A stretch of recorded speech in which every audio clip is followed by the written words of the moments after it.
Și sunt aproape 23 de milioane. Dă cineva 25 de milioane, mâine o dau. Adică vreau să-mi scot banii. O să spuneți cui.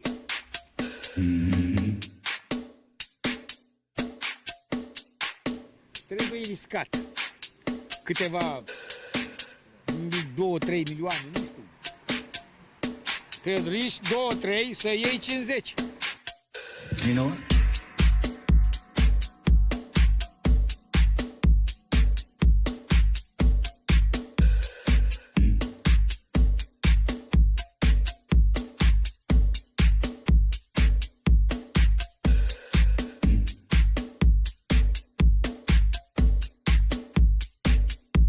Eu am trecut prin multe bombe, gloanțe, mitraliere, toate am trecut, bombe atomice, le-am trecut și unde sunt viu. I'm not leaving.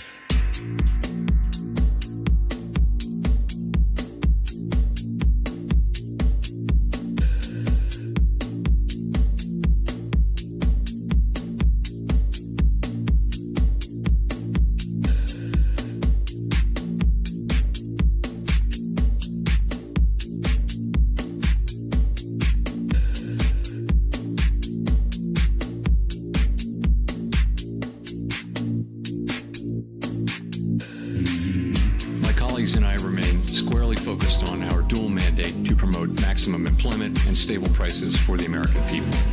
Today, the FOMC decided to leave our policy interest rate unchanged and to continue to reduce our securities holdings, though at a slower pace. Our restrictive stance of monetary policy has been putting downward pressure on economic activity and inflation, and the risks to achieving our employment and inflation goals have moved toward better balance over the past year.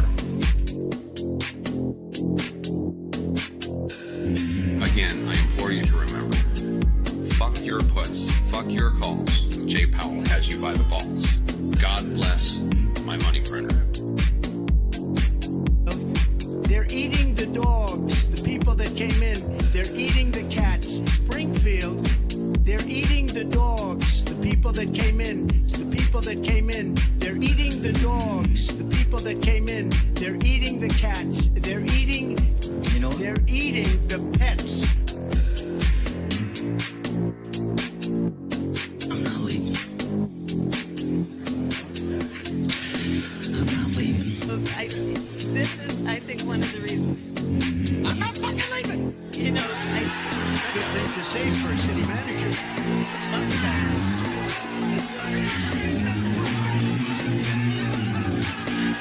The show goes on. This is my home. They're gonna need a fucking wrecking ball to take me out. Going nowhere. 'Cause I ain't going nowhere.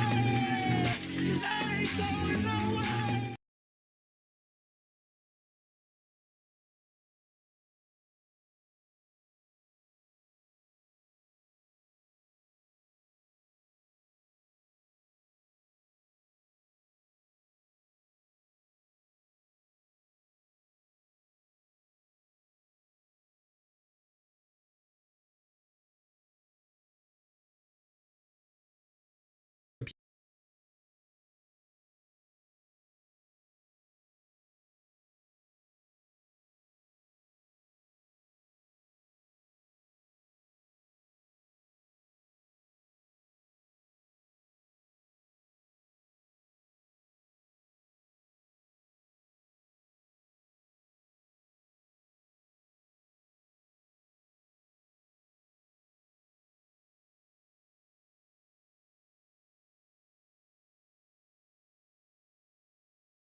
Ok, bum, suntem live în seara de cripto, episodul 18 din sezonul 9.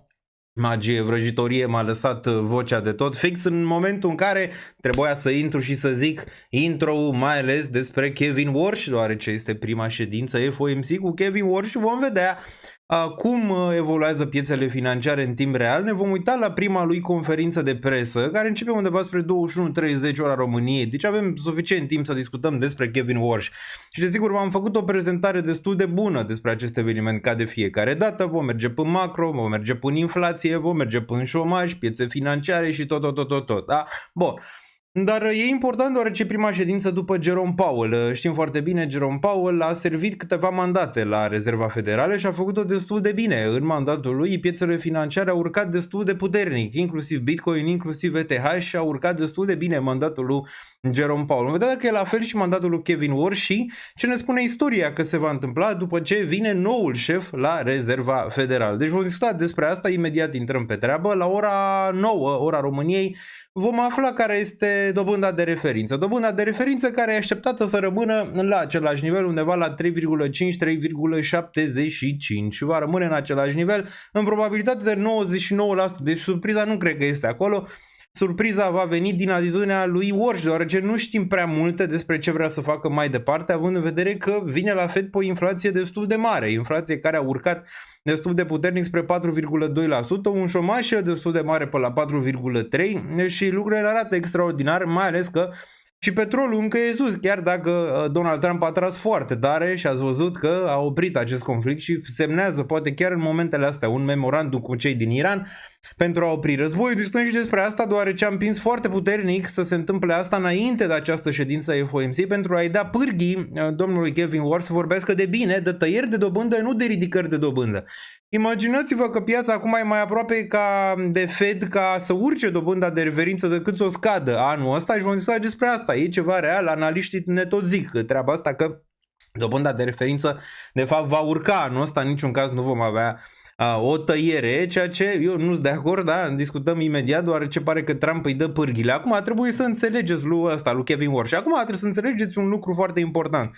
Nu doar Kevin Warsh decide ce se întâmplă cu dobânda de referință, ci decide comitetul lui Kevin Warsh, din care face parte și Jerome Powell, exact, ați auzit bine, și Jerome Powell face parte din acest comitet, fostul șef al Rezervei Federale. Dați seama ce interesant o să fie ședința respectivă în care vine noul șef al Fed și acolo îl găsește și pe fostul șef al Fed, care și el are un vot în ce se va întâmpla cu dobânda de referință. O să fie interesant să vedem, o să vedem probabil mulți care o să fie dissent, o să avem un Fed împărțit și mulți zic că o să avem un Fed desigur care o să fie unul politic și Donald Trump o să-l controleze. Numai că nu prea văd asta, cel puțin momentan, și nu prea are cum să facă asta nici măcar Kevin Warsh, având în vedere pe unde este inflația. Vom discuta despre SpaceX, l-am shortat, cum v-am zis că îl shortez, l-am shortat, am și marcat profit pe el, dacă mă urmăriți pe X sau dacă sunteți în secțiunea de Patreon, unde anunț de fiecare dată din 2022 de fiecare dată ce trade-uri iau. Am luat un short pe SpaceX care a mers destul de bine de pe la 216, da, vă zic imediat și ce planuri mai am cu SpaceX mai departe. Discutăm despre asta, deoarece este important, mulți n-au înțeles de ce o să pompeze SpaceX, mulți ziceau nu o să pompeze, nu o să facă, nu o să dragă, n-au înțeles nimic din ce s-a întâmplat cu SpaceX și ce manevre a făcut Elon în spate, care desigur a dus la pomparea SpaceX spre zona de $225 și să devină mai valoroasă compania decât Amazon și Microsoft, ceea ce e o nebunie totală. De ce? Amazonul în 2025 a avut 700 de miliarde. De 700 de miliarde a avut în profitabilitate, spre deosebire de SpaceX care a avut 18. Și SpaceX e mai valoroasă în momentul de față decât Microsoft, ceea ce este o nebunie totală, și decât Amazon, ceea ce e o nebunie totală. Aruncăm de intelligent investor pe care le vedeți aici în spate, le aruncăm la coșul de gunoi. După ce investea Buffett, așa investea Buffett ca un investitor inteligent, după cartea respectivă care se lua, după ce revenue, ce venit are, ce toate astea, le aruncăm la coșul de gunoi, deoarece nu prea mai contează atât de mult în momentul în care ai hype-ul ăsta în piață și cumva investitorii pariază mai mult pe viitor, pe următorii 10 ani, decât după ce se întâmplă în momentul de față, da? Da, l-am shortat, v-am zis că îl shortez, la fel ca la petrol, mulți ziceau nu-l shorta, v-am zis știu ce fac, am shortat cu 1x leverage, eram destul de confortabil și sunt în continuare confortabil cu poziția care mai mi-a rămas, că am închis jumate din ea deja pe SpaceX, da, discutăm imediat dacă poate să ducă mai sus și când or să fie probleme majore pentru SpaceX, deoarece or să fie probleme majore. Dacă ne uităm la timeline-ul cu cripto, deoarece Elon Musk cumva repetă, să zicem, listările care se făceau pe IDO-uri și ICO-uri din cripto, noi am mai discutat chiar înainte de listare și v-am zis, fix asta. De ce? Are un float mic, asta are SpaceX în momentul de față, adică are puține acțiuni. Doar 4% dintre acțiuni se tranzacționează în momentul de față, restul de 96% sunt blocate. Inclusiv Elon Musk are blocate undeva pe un an de zile. Dar asta nu îl va împiedica pe Elon Musk să facă niște opțiuni, ceea ce ați văzut că deja se întâmplă, deoarece opțiunile pe SpaceX s-au explodat la stel. De ce? Pentru că așa se fac hedge-urile de obicei, dacă nu poți să vinzi, faci opțiuni de cele mai multe ori și de-aia au fost inventate pentru oamenii ăștia. Nu au fost inventate pentru cei din retail să le tranzacționeze, nu, pentru băieții ăștia care au niște companii de sute de milioane, miliarde, trilioane, cum vedeți în momentul ăsta. Desigur ați văzut că și Elon Musk acum pe la 1,5 trilioane e mai mare ca Bitcoin, ca toată capitalizarea Bitcoin. Deci de acolo poți să tragi o concluzie că lucrurile, să zicem, s-au dus într-o postură nu prea grozavă pentru viitorul bursei. Asta nu înseamnă că e topul și v-am zis, nu va marca topul, cu toate că mulți ziceau marchează top, mamă, să vezi ce corectează bursa, v-am zis, luați-vă gândul, va pompa. Pentru că are float mic, e controlat și în prima fază, dacă nu ai sailor, n-ai nevoie de 1 trilion ca să-l pompezi, ai nevoie doar de câteva sute de milioane ca să poți să-l pompezi unde vrei tu. Ok? Atâta timp când n-ai sailor. Similar ca criptomonedele din 2021-2017, cumva Elon Musk a zis, bă, da, nu facem și noi asta pe aceste IPO-uri, mai ales că nu s-au mai listat multe dintre ele de ceva timp, hai să facem și noi, să facem să fie bine pentru noi și pentru cei care o să cumpere topul, o să fie foarte rău pentru mulți ani de zile și se va termina similar cum s-a terminat pe cripto, cu o corecție de 80-90%. Da, ați auzit bine, SpaceX va corecta 80-90%. Când? Dacă rămâneți aici, discutăm, da? Dar spuneți-mi, voi ați tranzacționat SpaceX, ați prins short-ul peste $200 pentru SpaceX, ați marcat ceva profit, n-ați marcat, vreți să-l shortați, vreți să-l cumpărați, discutăm și despre asta. Bun. Bun, salutare, dacă stai aici pe chat, desigur lăsați un comentariu, mai avem câteva minute până când vom vedea decizia. Decizia nu o să fie una atât de importantă cât proiecțiile economice. Proiecțiile economice care ne vor arăta, sperăm să le vedem, dot plot-ul lui Kevin Warsh și comitetului FOMC, ce crede mai departe despre inflație, dobândă și toate cele. Bun, hai să intrăm în treabă, între timp ce voi apăsați butonul de like, intrăm puternic aici pe treabă, deoarece suntem în urmă. Apăsați like, dați share, toate cele. Văd că YouTube-ul n-a dat nici de data asta o notificare. Nu e niciun fel de problemă, mergem mai departe. Bun, hai să vedem. Deci ședința FOMC pe 17 iunie 2026 cu Kevin Warsh, pe care îl vedem aici. Acesta este domnul Kevin Warsh și vom vedea acum ce idei are el, să zicem, despre Rezerva Federală și ce vrea să facă mai departe. Noi am vorbit și în momentul în care el a fost desemnat că e un pic contradictoriu de ce vrea să facă Trump, adică să taie dobânda de referință foarte agresiv și să printeze bani în economie, deoarece domnului ăsta nu-i place printatul de bani. A zis că dobânda, da, ar trebui tăiată în mare parte. Marea problemă cu el că dacă vine o criză financiară acum, ceea ce v-am zis că nu vine anul ăsta, poate la sfârșitul anului viitor vom discuta și despre asta, el nu o să printeze bani, cel puțin nu zice din gură că nu vrea să printeze bani. Acum sperăm să-l întrebe ăștia la conferința de presă ce și cum. Bun. Deci, hai să intrăm pe treabă. Prima dată ne uităm la acest indicator inflația. De ce? Inflația în mare parte duce Fed-ul spre a tăia dobânda de referință sau urca dobânda de referință. În momentul când inflația este foarte în urcare sau sus, cum a fost la 9,1% mandatul lui Jerome Powell, atunci vezi că ar trebui dobânda de referință să urce, ceea ce de multe ori coincide cu un top al piețelor, similar cum s-a întâmplat și în 2021-2022, inclusiv cu bursa, inclusiv cu cripto. Da? În momentul în care Jerome Powell a ridicat dobânda de referință la cel mai ridicat rapid nivel, să zicem, din istorie, da? De la Paul Volcker încoace. Dar dacă ne uităm aici, inflația amenințătoare este în urcare, CPI-ul la 4,2 și core-ul la 2,9. Aici putem să vedem trendul pentru inflație, este în urcare de la 2,5 în februarie la 2,9 în mai. Dacă ne uităm la CPI simplu, se poate vedea de la 2,4 la 4,2. Deja o urcare destul de mare și pentru CPI-ul simplu. Acum, de ce ăsta urcă mai lent și de ce ăsta urcă mai rapid? Aici este prețul petrolului. Aici vedem prețul petrolului, aici nu vedem. Exclude prețul petrolului, după cum se poate vedea aici, și al mâncării și al taxelor și toate cele. Deci exclude mai multe lucruri de aici. De asta vedem în momentul de față o urcare mai mică în CPI Core. Se uită Fed-ul la CPI Core mai rapid decât, să zicem, la CPI și se mai uită la PCE, da? Și PCE-ul a urcat.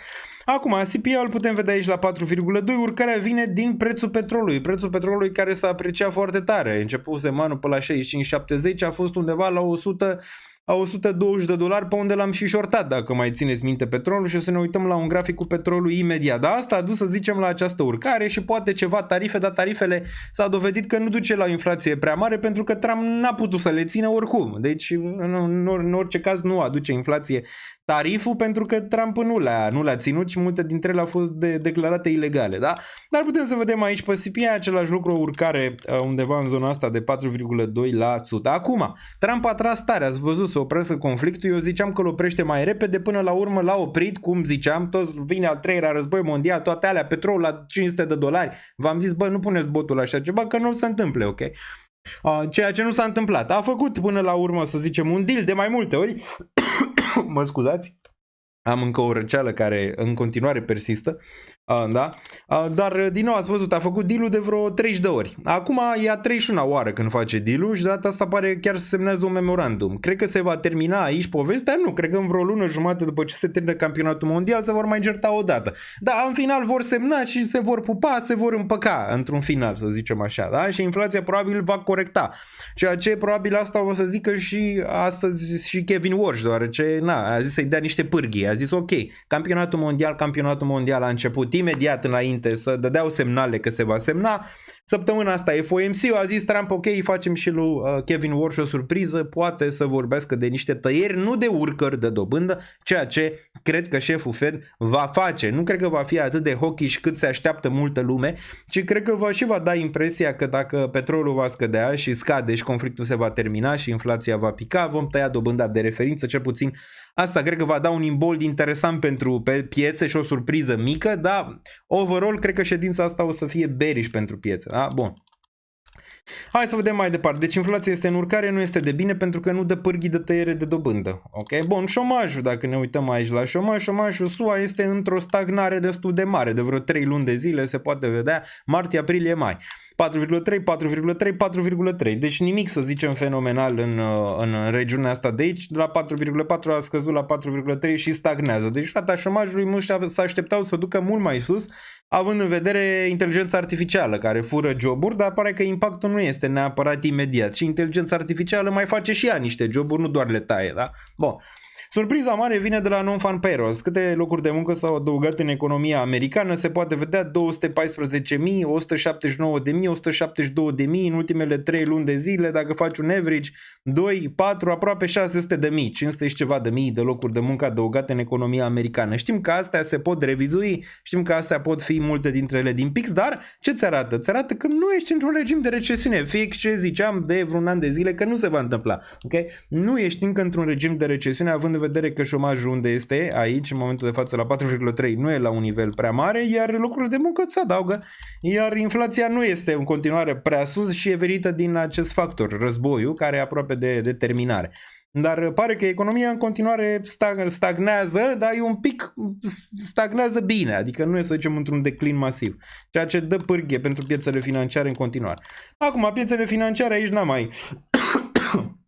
Aici n-am mai făcut, să zicem, un update, deoarece sunt cam aceleași. S&P, Nasdaq, all-time high, după cum am văzut. S&P-ul a atins 7600, Nasdaq-ul, nu știu, vreo 31-32.000, destul de bine, all-time high amândouă. Bitcoin, ETH și în corecție, stagnare în continuare, după cum știm.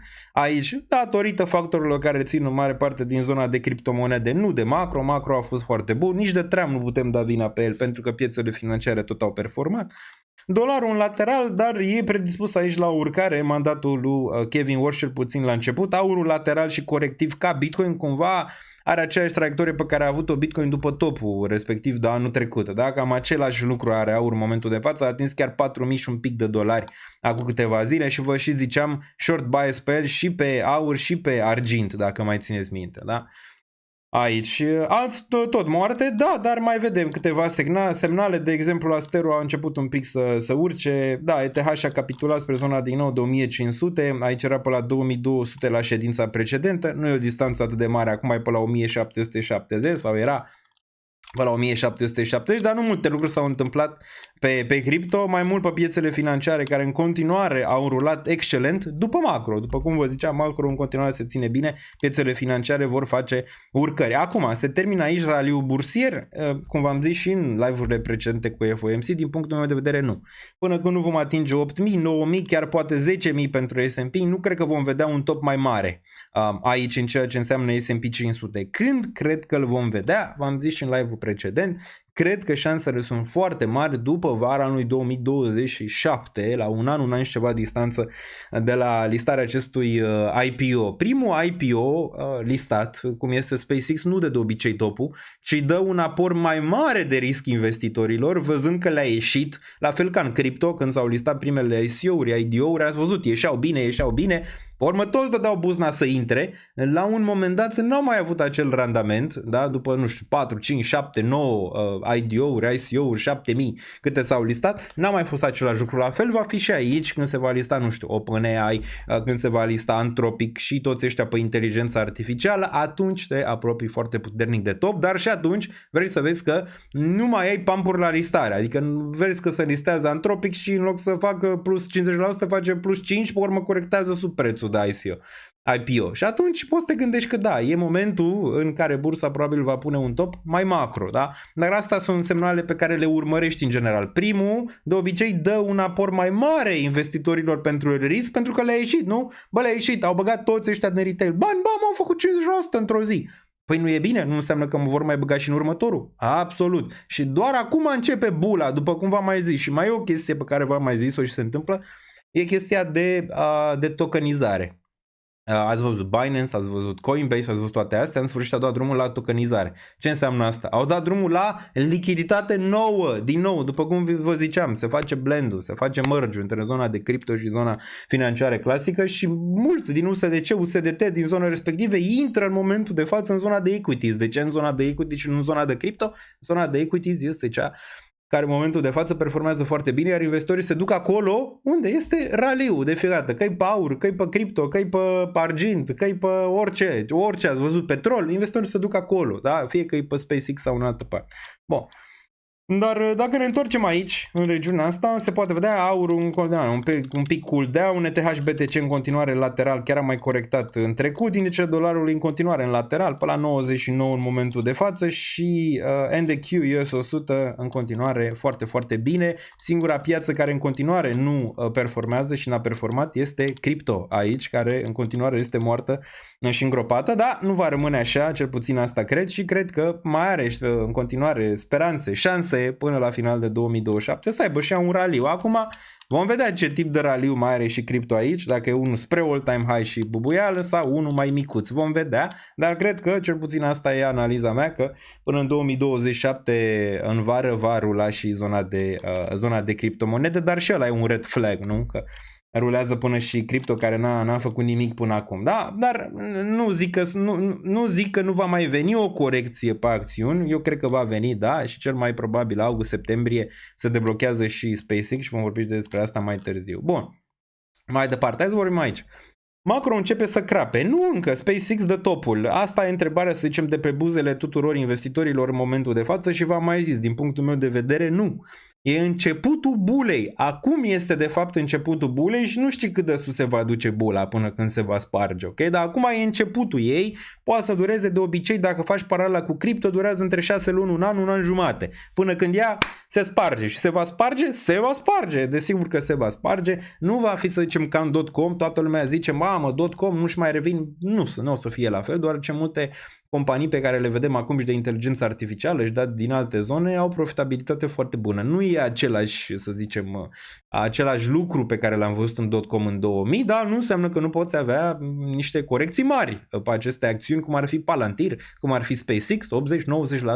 E o probabilitate bună să găsești aceste corecții pe aceste acțiuni care au urcat foarte puternic, da?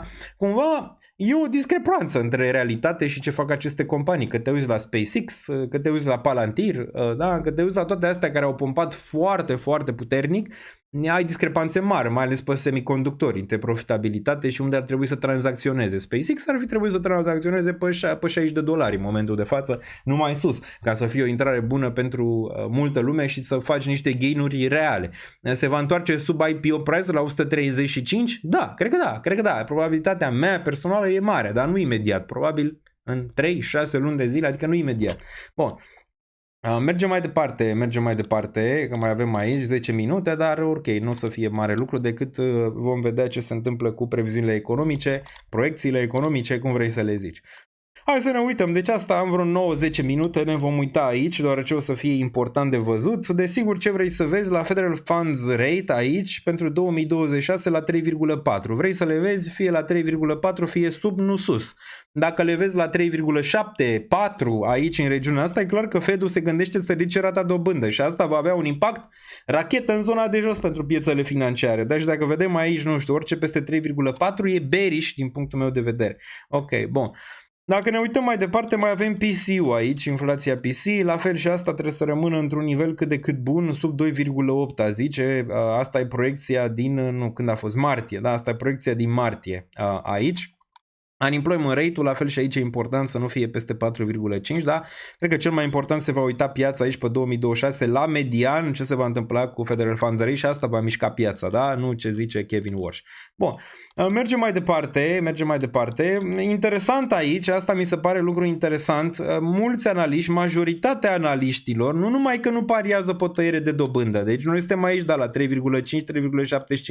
numai că nu pariază pe o tăiere de dobândă deloc anul ăsta, se poate vedea că ai chiar până în 2028 ai 0% șanse, aici se poate vedea cel puțin momentan, asta dau analiștii pentru o tăiere de dobândă și văd aici urcări de dobândă. Uite, de exemplu, pentru ședința din septembrie, piața vede urcare de 25 de puncte de bază la 43%, la fel și septembrie, octombrie, noiembrie, aici regiunea asta. Cred că va ține asta? Nu. Nu cred că va ține și cred că până la urmă va tăia Kevin Walsh dobânda dacă Trump îi va dea pârghiile necesare, că altfel nu prea poate nici el așa de nebun. Da? Nu știu dacă va urca dobânda de referință, deoarece pariez personal că petrolul va pica și ați văzut că a atins deja targetul pe care l-aveam spre $75, 72 de dolari. Cred că va pica la 60-50, poate chiar și sub 50. Vom vedea. Și atunci nu o să mai ai inflație atât de mare și atunci dai pârghii. Nu, cred că analiștii un pic s-aruncă aici, dar vom vedea ce zice și Walsh. Vom vedea. Bun. Mergem mai departe, da? Hai să ne uităm un pic la grafice, mai avem 8 minute. Deci vorbeam de petrol, da? Petrolul, țineți minte, toți analiștii pe petrol aici se duce, face, drege, erau targeturi pe petrol, țineți minte la stele, unde dau și $500 pentru petrol. Ce am făcut, mă?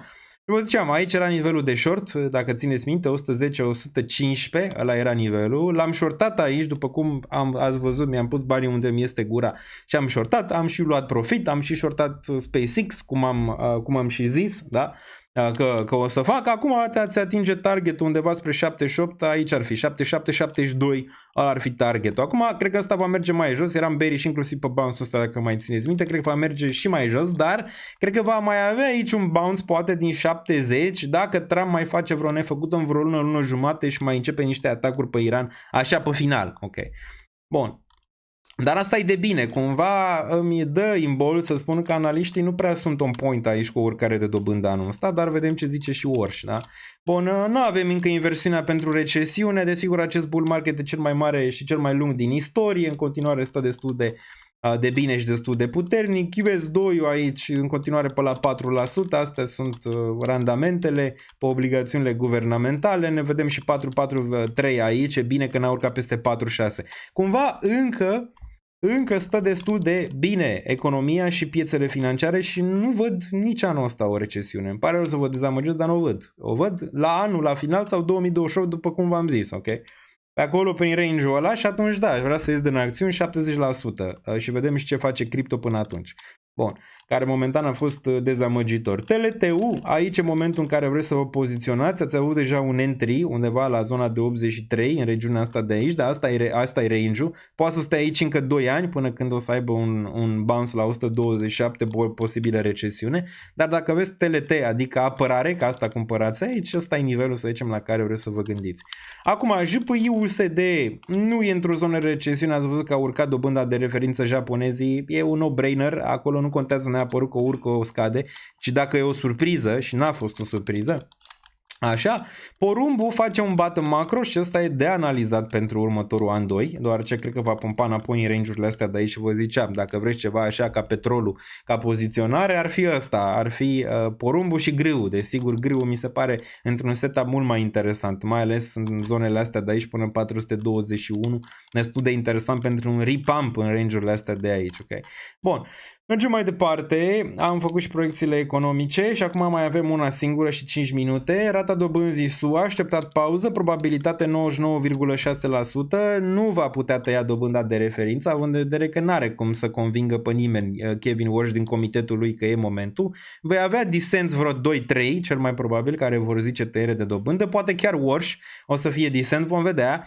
Îți dai seama că Warsh acum e în aceeași încăpere cu Jerome Powell, vom vedea și care e reacția și întrebările despre Jerome Powell, care probabil vor fi așa. Pauză, neutru, că n-are cum să fie altfel, depinde de atitudine și de proiecțiile economice. Asta va mișca piața, proiecțiile economice și depinde de întrebările despre petrol, inflație și punctul critic, da? Dacă se gândește să taie sau se gândește să urce dobânda. Care e ideea lui despre dobândă în mare parte? Care e ideea lui despre orice în ceea ce înseamnă în politica Fed? Și de aici ne vom da seama dacă el o să fie hawk sau o să fie mai blând cu dobânda de referință în mandatul ăsta. Da? Bun, ce mai vedem aici? Atitudine, am zis, n-are rost să mai intrăm că asta era. Analiză detaliată pe care o puteți găsi și pe Crypto aici pe Twitter. Se poate vedea rapid. Concluzia, nu decizia este miza principală, ci tonul și noile proiecții. Un rezultat pozitiv pentru activele de risc ar însemna menținere plus mesaj cam plus pot fără înăsprire suplimentară. Un rezultat negativ ar fi inflație revizuită în sus și mai puține tăieri. Da, acolo. Acolo se joacă. Desigur, pe 25 iunie vom vedea și PCU aici, NFP-ul pe 3 iulie după. Iar scenariile le putem vedea. Scenariul de bază, desigur, este aici, menține dobânda, ton prudent, fără grabă, pentru relaxare. Asta este, să zicem, asta cred, mix pe acțiuni, mix și pe criptomonede, cam asta ar fi ideea. Dovish zice că menține dobânda, accent pe dezinflație și deschiderea pentru tăieri. Asta ar duce la un pump, ceea ce nu cred că ar putea da aici, dar nici Hawkish nu cred că poate să dea. Dacă ne uităm la grafice, care este volatilitatea așteptată și spre ce înclin eu, acum țineți cont că asta e o ședință foarte volatilă, mai ales că nu-l cunoaștem pe Kevin Warsh aici. 5 plus, 5 minus la ETH, înclin mai mult spre un retest spre 1700 și un pic aici pentru ETH, chiar dacă cred că ține regiunea asta și merge mai sus, dar o să vorbim asta la analiză tehnică.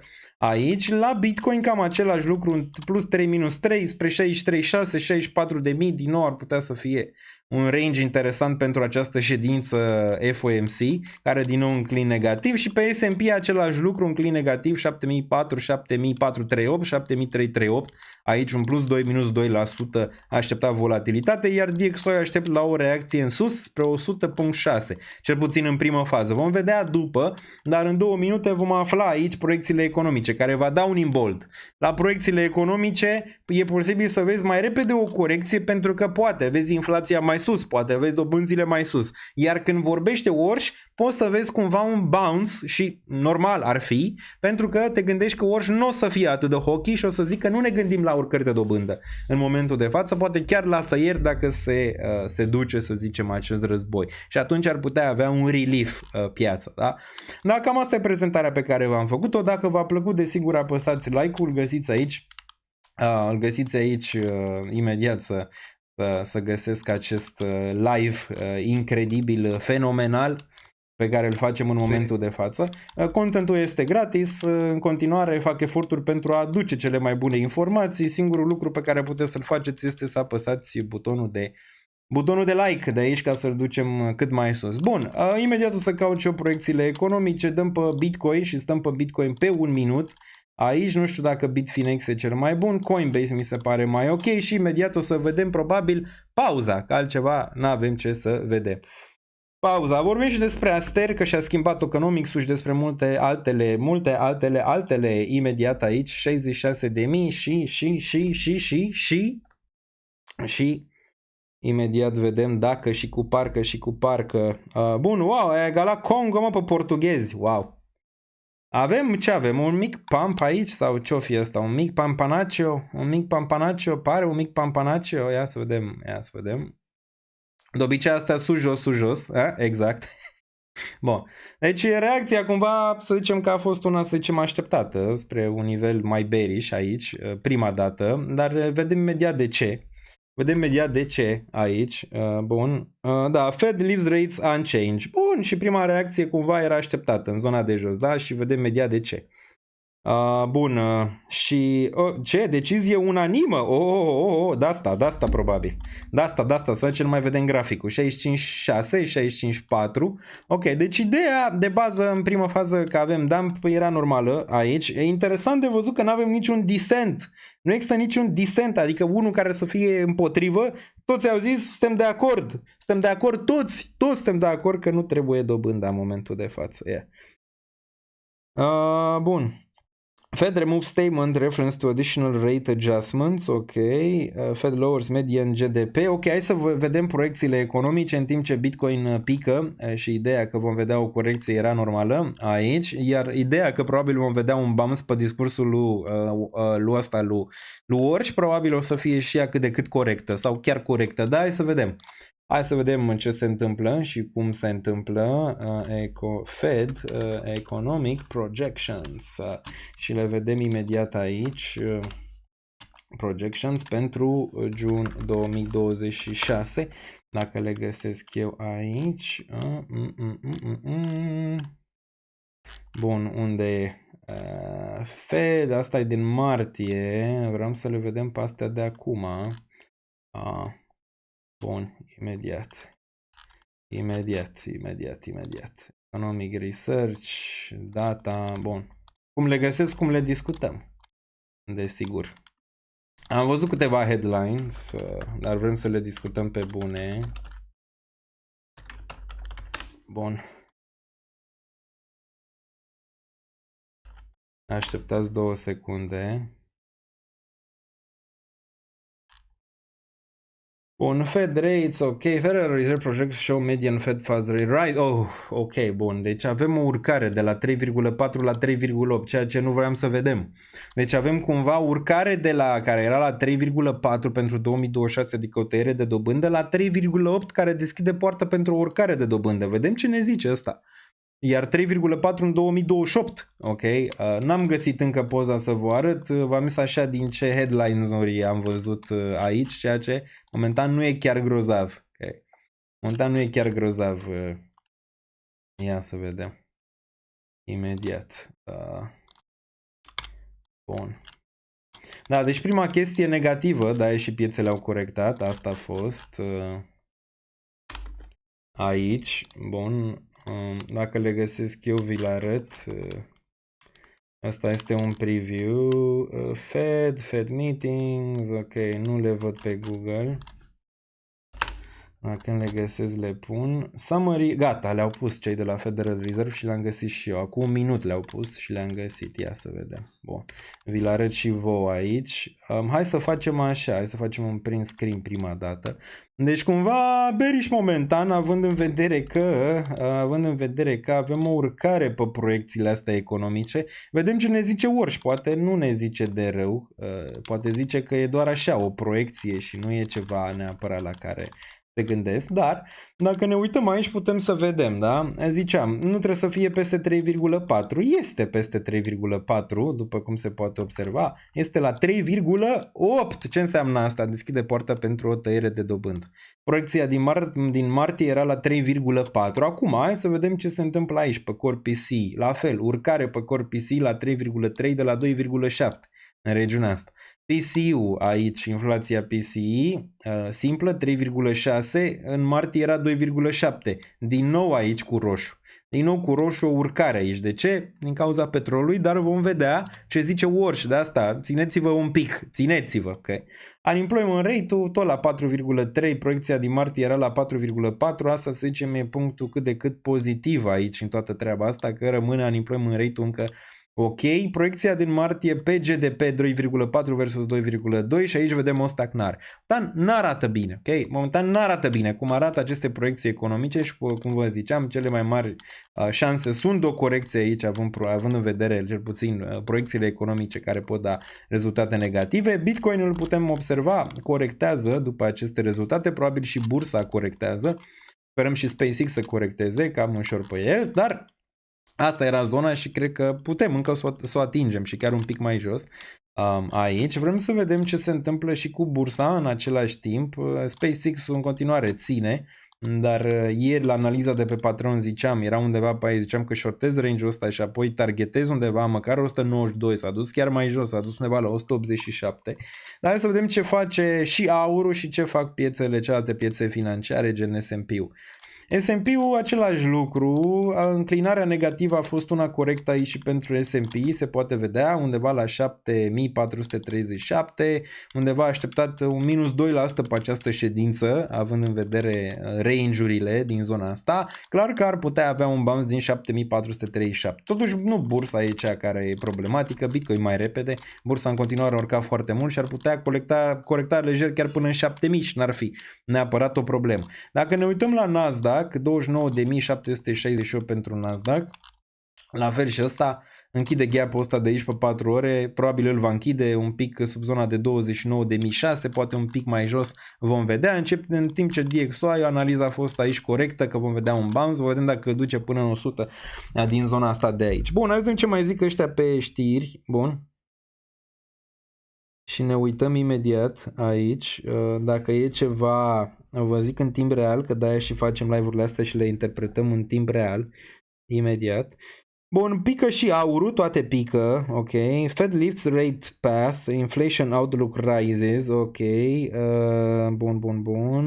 Fed removes a statement referring to additional rate adjustments, din nou asta nu este extraordinară.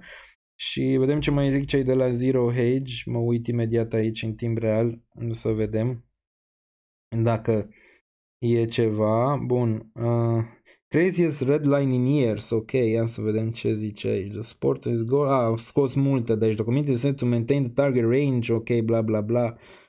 Bun, deci a scos foarte multe chestii din acest mic pamflet pe care l-au dat publicului. Bun. Fed dropped paragraph 4 entirely. FOMC statement. According to Morgan Stanley, two options, a boring version of which drops easing bias. Ok. Bun, au zis asta cu easing-ul odată la o parte.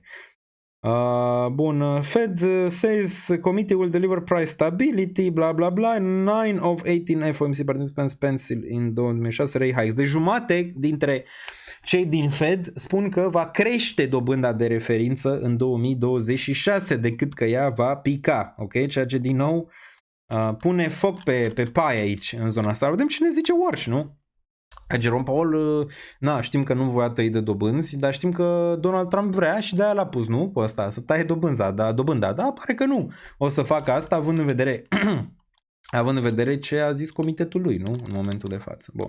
Bitcoin își revine un pic aici, se poate observa și vă pot arăta, își revine la 65.000, de obicei asta spam pe un dump, vedem ce zice și Warsh aici. Doar ce atitudinea lui o să fie interesantă, mai ales că Trump se uită destul de atent aici. Ok, hai să zicem că 9 din 18 membri din FOMC zic ei că vor urcări de dobândă. Asta nu înseamnă că asta vrea și Kevin Warsh, dar în final nu decide doar el, nu? Trebuie să-i convingă și pe băieții aia că trebuie să taie dobânda sau măcar să o lase la același nivel. Acum o urcare de dobândă ar putea da topul bursier? Nu cred că nicio urcare de dobândă, numai dacă nu e o urcare pe care a făcut-o Jerome Powell, știi, în gen, ca inflația se duce la 9%, atunci putem zice că da.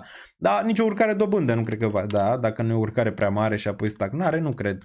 Nu e diferență mare, nu știu, între 3,75 și 4, de exemplu, pe dobânda de referință, dacă mă întreb. Bun. ETH aici a corectat un pic, undeva 1746, nu plecați deoarece în câteva minute vom vedea ce zice Kevin Warsh și începe undeva la ora 9:30 conferința de presă a lui Warsh. ETH BTC și el un pic stagnant aici, dar nu face mare lucru. SpaceX-ul se ține. Hai să facem un overview, mergem pe danielniță.ro aici, imediat vă zic unde am shortat și SpaceX și vă și arăt. Ok, bun. Mergem pe danielniță.ro, vă pun pe chat danielniță.ro, aici găsiți tot ce aveți nevoie, da? Bam, bam, bam, pe danielniță.ro și mergem aici și ne uităm, da? Dăm un refresh, mergem și ne uităm și la știri, discutăm și ce s-a mai întâmplat. Bun, începem cu cripto, total market cap-ul în corecție azi, volumele nu sunt atât de interesante, chiar în scădere, minus 1,47, total market cap 2,23, dăm un zoom in ca să se vadă un pic mai bine pentru toată lumea, cred că așa se vede mai bine, e prea mult, așa. Bun, altcoin market cap-ul îl vedem aici la 718, o cădere de 0,8, dominanța BTC-ului cade aici, interesant, ne vom uita și pe aici, dominanța ETH cade. Bitcoin 65,2, ETH 1758, BNB 602, Solana 72, Tron undeva la 0,32, Hyperliquid aici peste 70 de dolari. Pare că n-am cumpărat topul, Dogecoin undeva la 0,086 și Zcash 491. În continuare Hyperliquid se ține foarte bine, foarte, foarte puternic. Suntem în frică, nu e nimic nou aici, în niciun caz la altcoin season și în frică, suntem în frică de 7 luni de zile, deci nu e nimic cu pe cripto. Pe acțiuni am implementat aici în acest dashboard și SpaceX-ul pe care le vedeți în momentul de față la 196. Momentan el nu este în Standard & Poor's, în S&P 500, ca să-l putem vedea, să zicem, într-un view. O să fie băgat, nu știu, în câteva luni de zile, o să fie și Nasdaq în câteva săptămâni și apoi în S&P un pic mai târziu când își dă volatilitatea la o parte. Nu cred că în primele 6 luni va fi în S&P, dar pe urmă da. Aici, dacă ne uităm S&P-ul minus 0,58, totuși S&P-ul stă destul de bine, nu poți să zici nimic atât timp cât stă peste 7000, Nasdaq-ul minus 0,28, Dow Jones-ul 0,18, indicele BET în continuare merge contrar orice se întâmplă în România, că pare că economia nu e același lucru cu bursa românească, dar ce România e în prag de faliment și de junk, care probabil dacă nu mai avem un prim-ministru, că nu cred că va trece și dacă va trece oricum, a spus că acum avem altul. Pe care l-a desemnat Nicușor Dan. Am discutat despre asta pe Twitter, dacă nu mă urmăriți, era Daniel Nițu. Volatilitatea un pic face shoot-up aici, era normal să facă asta, TLT-urile urcă și ele un pic, SpaceX corectează, dar a fost și mai rău, momentan e FOMO în continuare și nu vă așteptați la o corecție prea mare aici până în august, deoarece atunci vin niște deblocări și vom vorbi imediat despre asta. August și noiembrie, 2 luni interesante pentru SpaceX. Dar până în august nu te aștepta la mari corecții, adică nu știu, minus 30% sau 20% pe SpaceX, dar poți să ai volatilitate, minus 10, minus 15, ai putea. Ai putea, cum s-a și văzut, dar în continuare foarte puternic, de asta l-am shortat și am și închis 50% din poziție. Unde l-am shortat? Vă arăt pe Discord și vă reamintesc că toate pozițiile mele de trade din 2022 până în prezent au fost anunțate în timp real, tot. Și la nivel de tranzacționare, dar și la nivel de portofoliu aici, da? Și putem să vedem, dacă ne uităm aici, am zis că am plasat am avut două shorturi aici, da? Deci am avut unul undeva spre 205-209 și unul la 225, ambele intrate, se poate vedea aici că am închis la 195, am închis jumate și restul la break-even la 216.84, unde l-am shortat pe BingX. Ok? Poți să ai BingX acum pe Binance, poți să ai, discutăm și despre Mica, dacă e interes, poți să ai și Hyperliquid, adică le găsești pe toate, poți să ai și eToro, poți să ai ce vrei tu. Ok? La nivel de tranzacționare, deoarece acum apare că acțiunile tokenizate sunt la mare valoare și căutare, ok? Și mai puțin tranzacționează pe brokerii clasici. Aici deoarece mai mare lichiditate pe aceste exchange-uri de cripto. De multe ori, da? Bun, putem să vedem, a mers bine, am și închis jumate, acum vreau să văd ce face prețul aici, momentan nu mai închid, m-aș mai uita un pic, întrebarea e dacă l-aș mai shorta o dată și imediat vorbim, cum făceam și la petrol, dacă mai urcă peste 110, din nou îl shortez, dar dacă ne uităm aici din nou la secțiunea de acțiuni și ne uităm la SpaceX, bun, a închis nivelul ăsta, era normal să-l închidă, acum entry-ul meu e aici, ok, în regiunea asta, prin range-ul ăsta pe aici, momentan îl las la break-even, dacă îmi închide poziția, că se poate întâmpla, aia rămasă de 50%, se poate întâmpla să facă un uic aici, e posibil să mai pun niște short-uri pe urmă dacă urcă peste 225-230, adică regiunea asta. Acum, dacă poate n-ai luat niciun short aici și te gândești, n-aș zice că ar fi indicat să shortezi sub regiunea de 215-16 măcar. Acum, ați văzut că shortez cu 1x leverage. Ce înseamnă asta?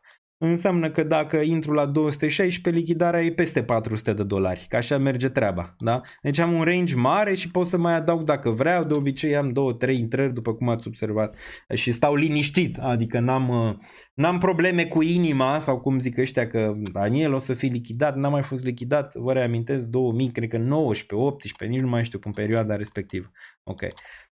Deci sunt ok, nu vă faceți griji pentru mine, fac și eu niște bani pe Elon Musk aici, dacă n-am putut să fac la listare, că s-a dus prea repede, e targetul meu, vă țineți minte, 170-150, l-a atins instant și v-am zis că vreau să shortez peste 200. V-am reliefat asta și în update-ul de luni, da, în ceea ce înseamnă SpaceX, da, v-am și zis pe X pe Twitter, asta, bun.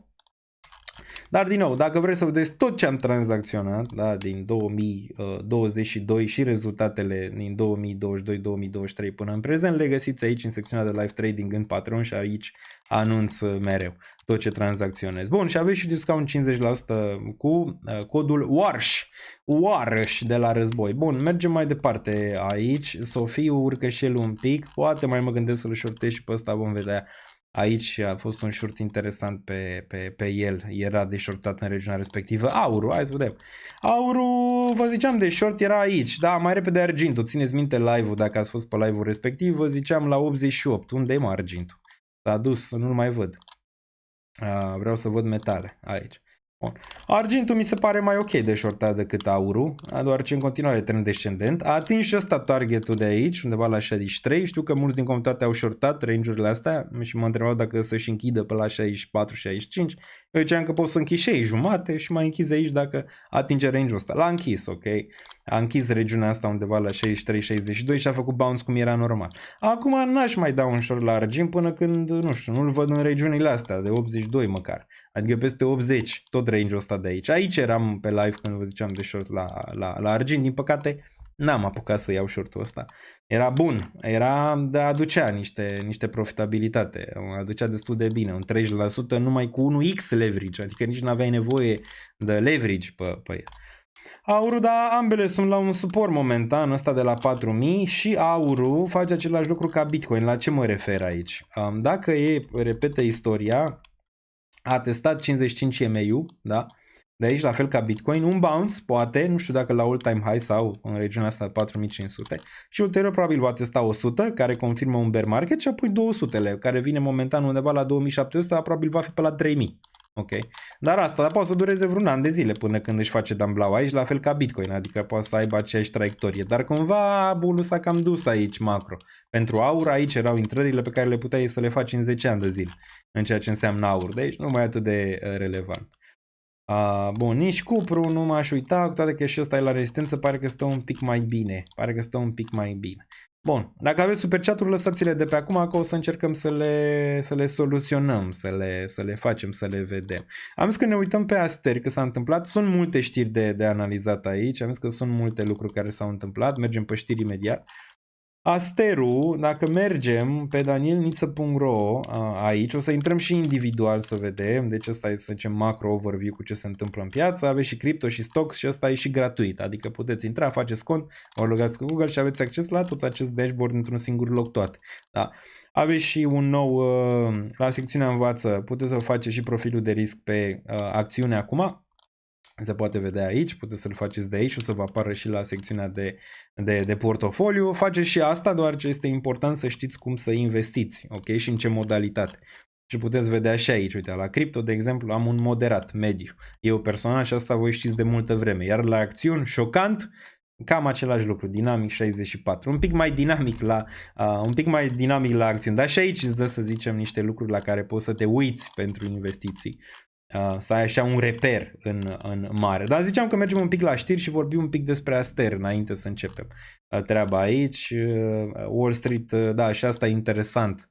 Cu toate că nu cred că îi face neapărat cinste. Uite, 3-month drawdown. Adică care ar fi cel mai mare drawdown aici de la fiecare șef al Fed? Cam 7%.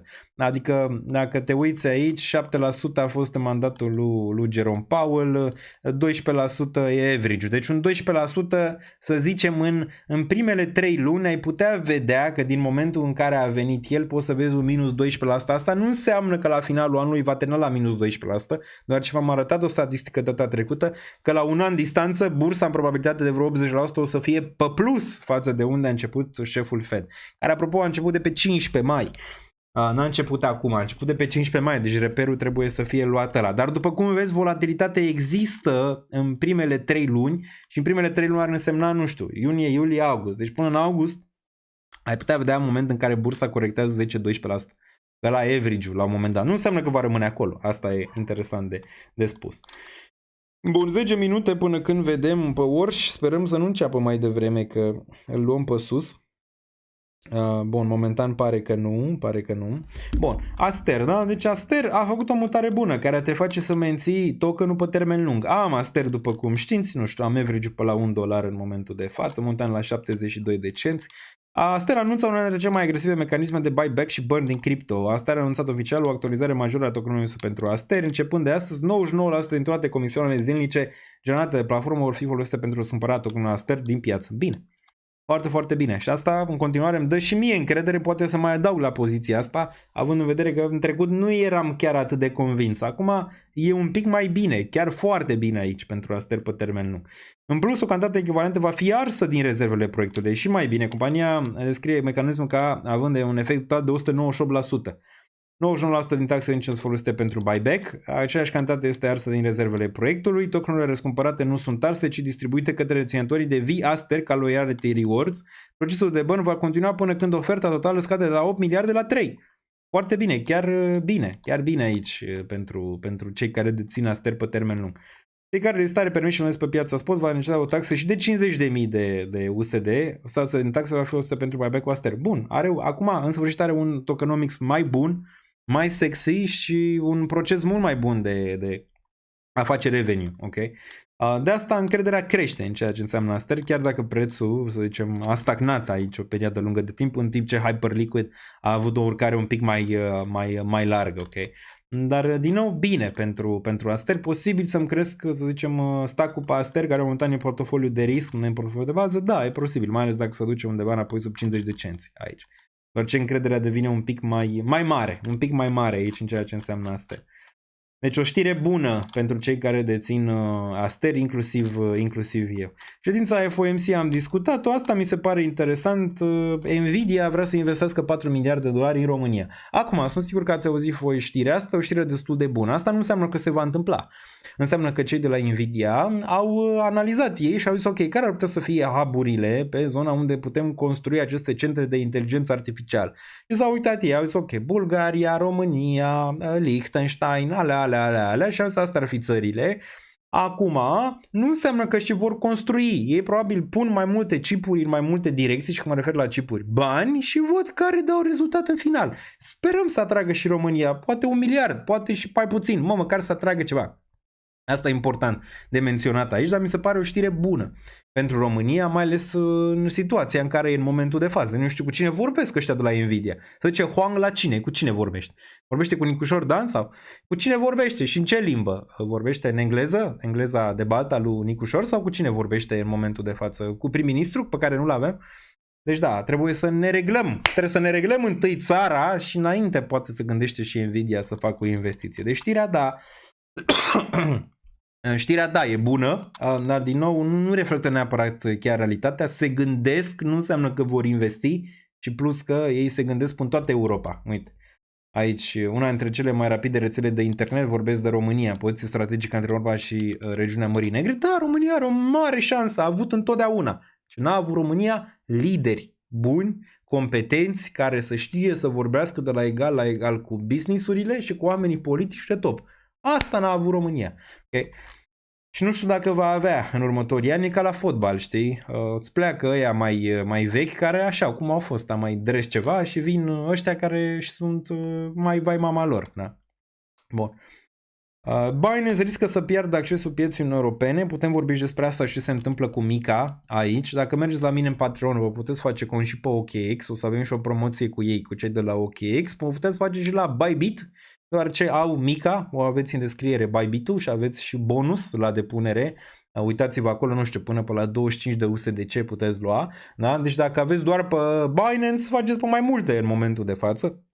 Dacă mergeți la mine în Patreon, aveți deal-uri acolo, la secțiunea deal-uri, sau dacă mergeți pe danielniță.ro sau dacă le vedeți în descriere de la mai multe exchange-uri. Acum, își va lua Binance mica sau nu? Eu zic că e 50-50 și așa a fost mereu în ceea ce înseamnă Binance. Ei cred că au făcut toate lucrurile cât de cât corect, numai că nu ține doar de corectitudine, trebuie să și dai niște chestii, dacă mă înțelegi ce vreau să zic, și poate Binance n-a dat suficient. Vom vedea dacă până la urmă vor da. Mulți zic că au greșit că s-au dus să ieșa licența în Grecia pentru că ei au dat 0 licențe până acum. Puteau să ducă și ei în Austria, că i-au dat 25.000 de licențe, în Olanda, care și-au dat foarte multe licențe. De ce s-au dus în Grecia? Pentru că ea poate n-au suficientă experiență și s-au gândit că ok, poate ne dau mai repede drumul. Ceea ce grecii au zis că da, pare că procesul Binance pe care l-a făcut a fost unul bun și că ar înclina pentru o aprobare, cu toate că ăștia de la Reuters zic că nu ar aproba pentru o înclinare, ci mai repede pentru o rejectare a acestei licențe MiCAR. Acum vom vedea, am zis eu 50-50, cred că până la urmă își vor lua, da, dar posibil să nu-și ia imediat, adică să aibă un delay. Și atunci vom vedea ce se întâmplă cu utilizatorii, dacă trebuie să se mute. Cei de la Binance au zis că vor anunța până pe 30 iunie.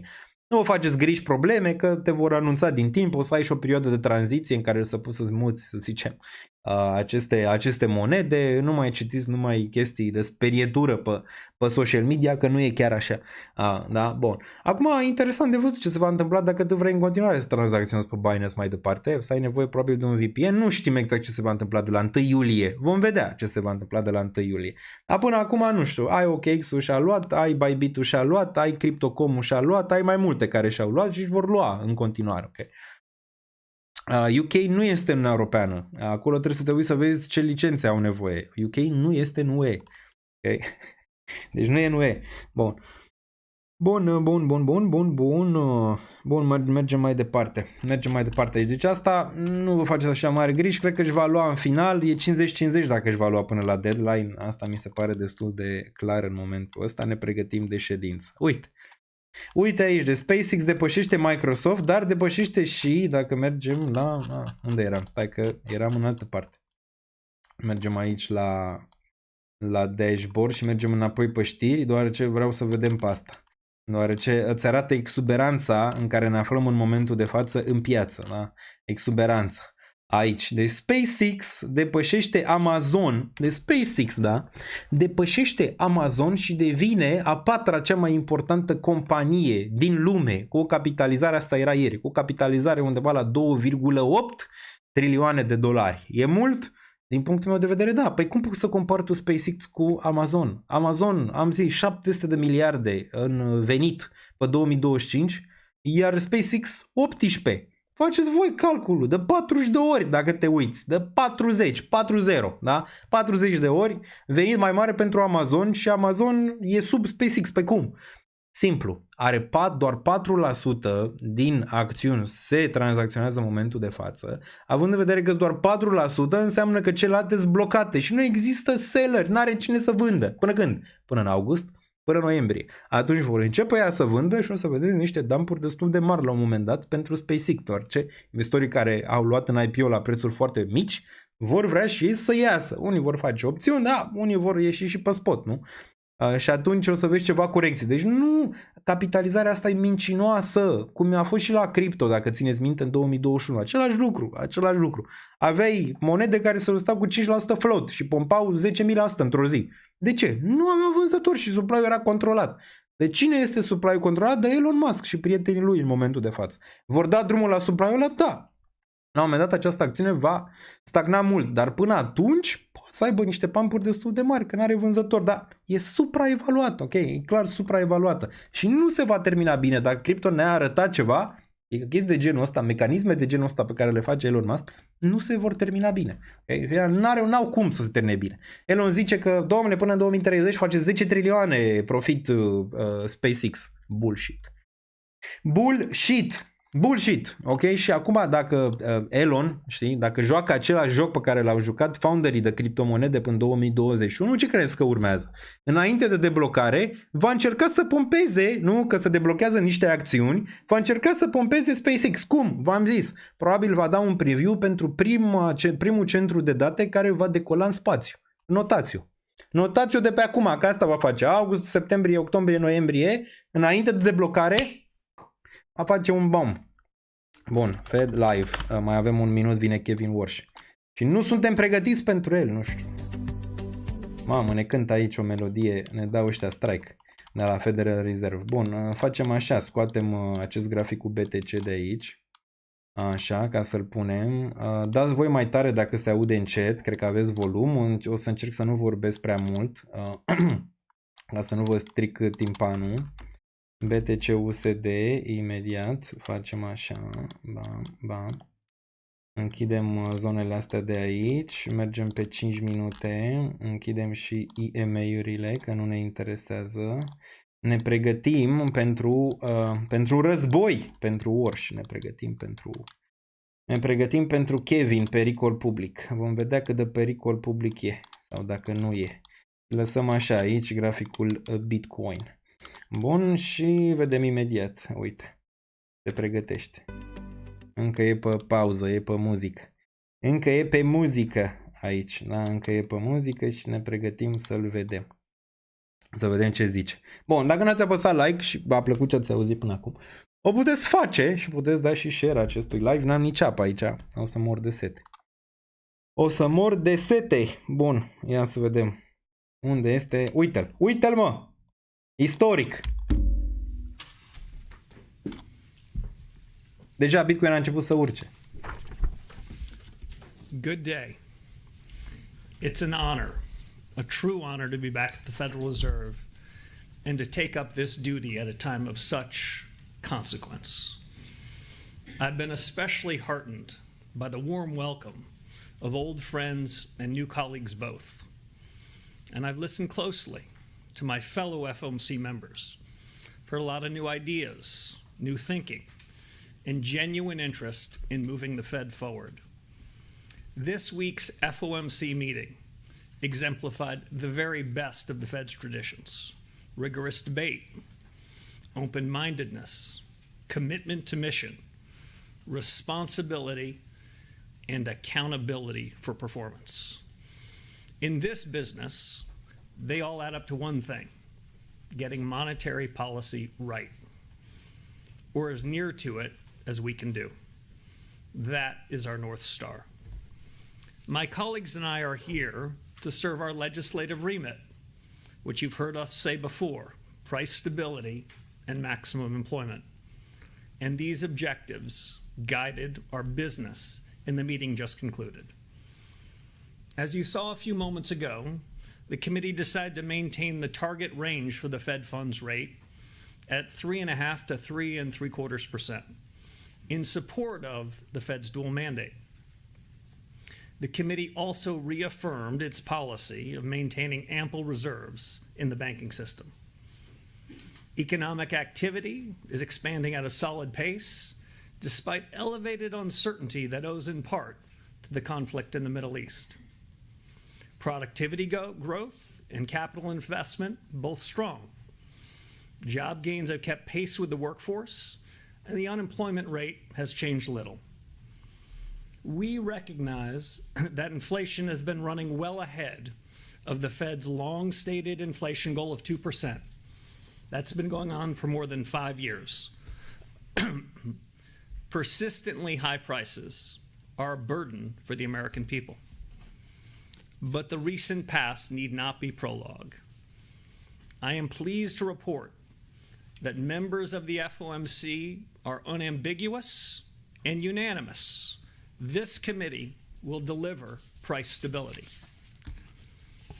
Nimic diferit de Jerome Any Powell. institution, a change in leadership is a natural and timely opportunity to reaffirm its mission, to review current practices, and to consider whether those practices best meet our objectives.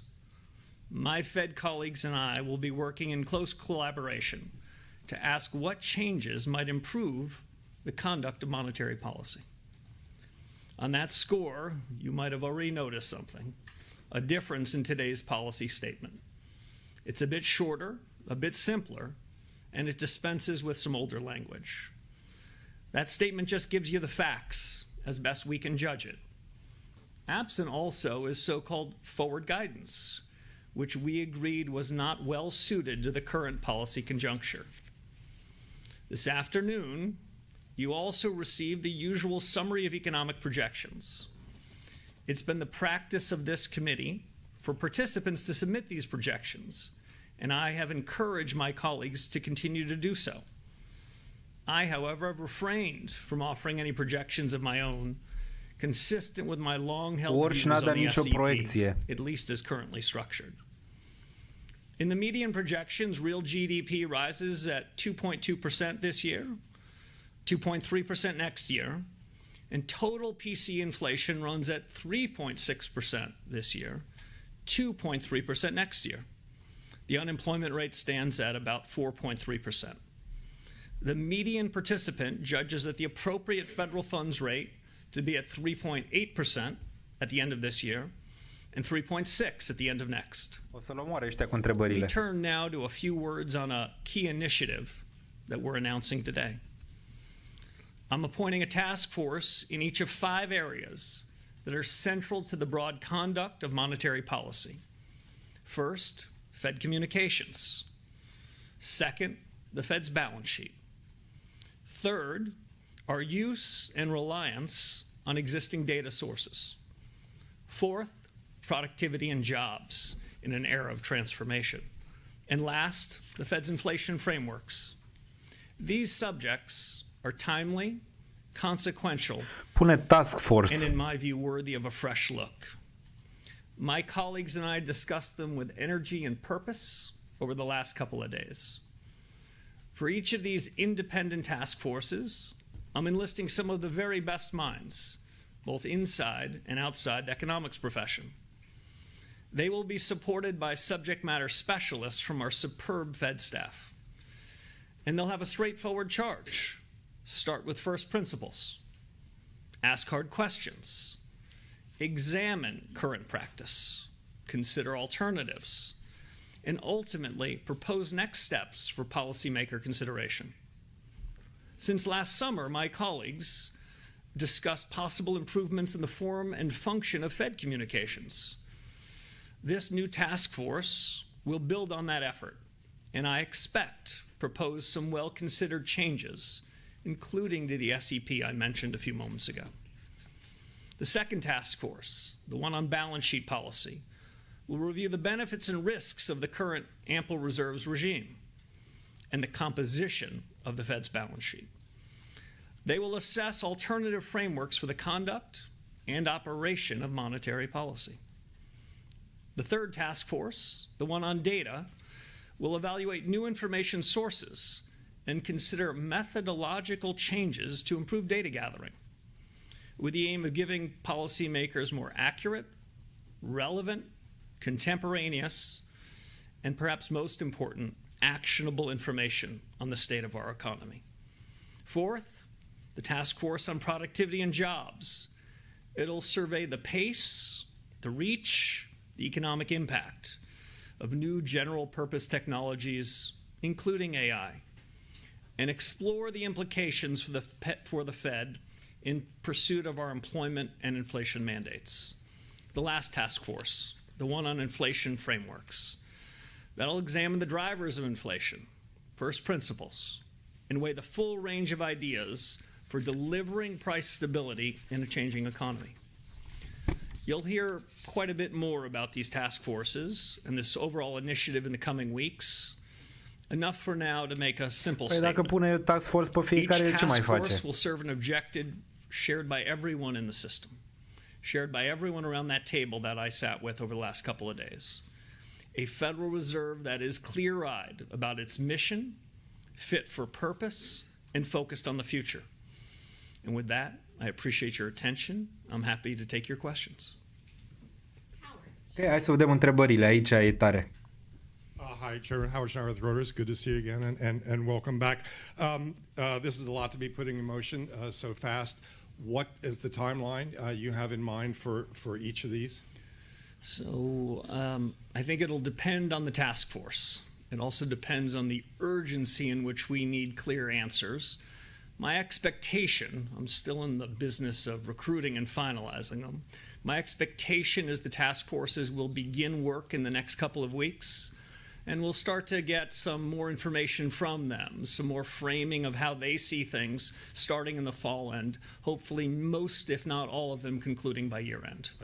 And just specifically on the inflation framework, you talk about first principles. Does this include a Boring. review of the 2% target itself? You've mentioned that things to the right of the decimal point don't matter. Should this be starting from a premise that 2% as a point estimate is too strict? Let me break that into two pieces. First, on the inflation framework review, their remit is what are the drivers of inflation? What's the Fed's responsibility for inflation? In part, how do we measure inflation? But that'll overlap with my data group. On the 2% inflation objective, that is the Federal Reserve's long-held objective of 2%. You've heard me say before, I tend to focus on the left of the decimal point. Well, the 2 is the left of the decimal point. For now, 0 is to the right.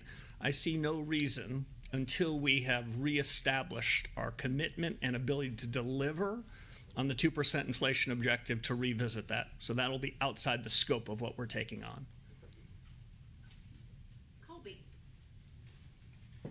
Thank you so much. Colby Smith with the New York Times. You've in the past said that inflation is a choice, and in the policy statement, it includes this pledge to deliver price stability, as you've reiterated today. But looking at the SEP, the bulk of your colleagues expect core PCE to run around 3.3% by year end, and for the 2% inflation target not to be reached until 2028. So I'm curious how patient you think the Fed can afford to be at this juncture in terms of waiting for one-time inflation waves to wash through and for underlying inflation to step down after so many years of inflation running above target, and under what circumstances you would support the Fed taking some action and raising rates. Sure. So quite a bit there. Let me try to break that into pieces. First, we have the capability and commitment to deliver on our price stability objective of 2%. That's exactly what we're Deci a going to rămas do. încă la 2% inflație. In the Fed's review of its strategy over the last any number of years, in January, the Fed, including the strategy that we're still bound by, the Fed statement says that inflation is primarily determined by monetary policy. You bet it is. I've said for years inflation is a choice. You bet it is. And today I'm announcing that this committee unambiguously and unanimously have decided we are going to deliver on that. The rest of your questions sounded like a encouragement for me to give forward guidance. Ok, și cum scade el inflația? Să-l întrebe. Some along the committee, I think, dropped it, I suspect, from our discussion the last couple of days, because they said at this moment in time, it doesn't feel as though providing forward guidance is right. Others have, I'd say, different views and think as a general proposition, forward guidance isn't the business we should be in. But that'll be taken up by the Task Force on Communications and my policymaker colleagues. We're going to listen hard to what the experts say and make our own decision. But I can't give any forward guidance about what we're going to do next. The good news is we'll be meeting in 6 weeks. So just following up, I guess, on the current policy settings, then I am curious how restrictive you think things are at the current moment, given the flow of data that we've seen and, forecasts that are coming down the pipeline. Yeah, I've heard characterizations both inside and the Fed about that. I'll give you my own.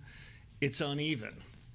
If I look at the housing markets as one example, Fed policy isn't the single determinant of the state of the housing market.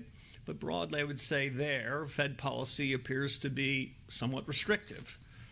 I would have a hard time managing to say those words if I were to see what's happening in financial markets. So I'd say it's uneven. That's perhaps a function of different transmission mechanisms of monetary policy, whether monetary policy is coming from our interest rate tool or our balance sheet tool. But the good news, we have a task force on that too, and the balance sheet task force will be looking more at that subject.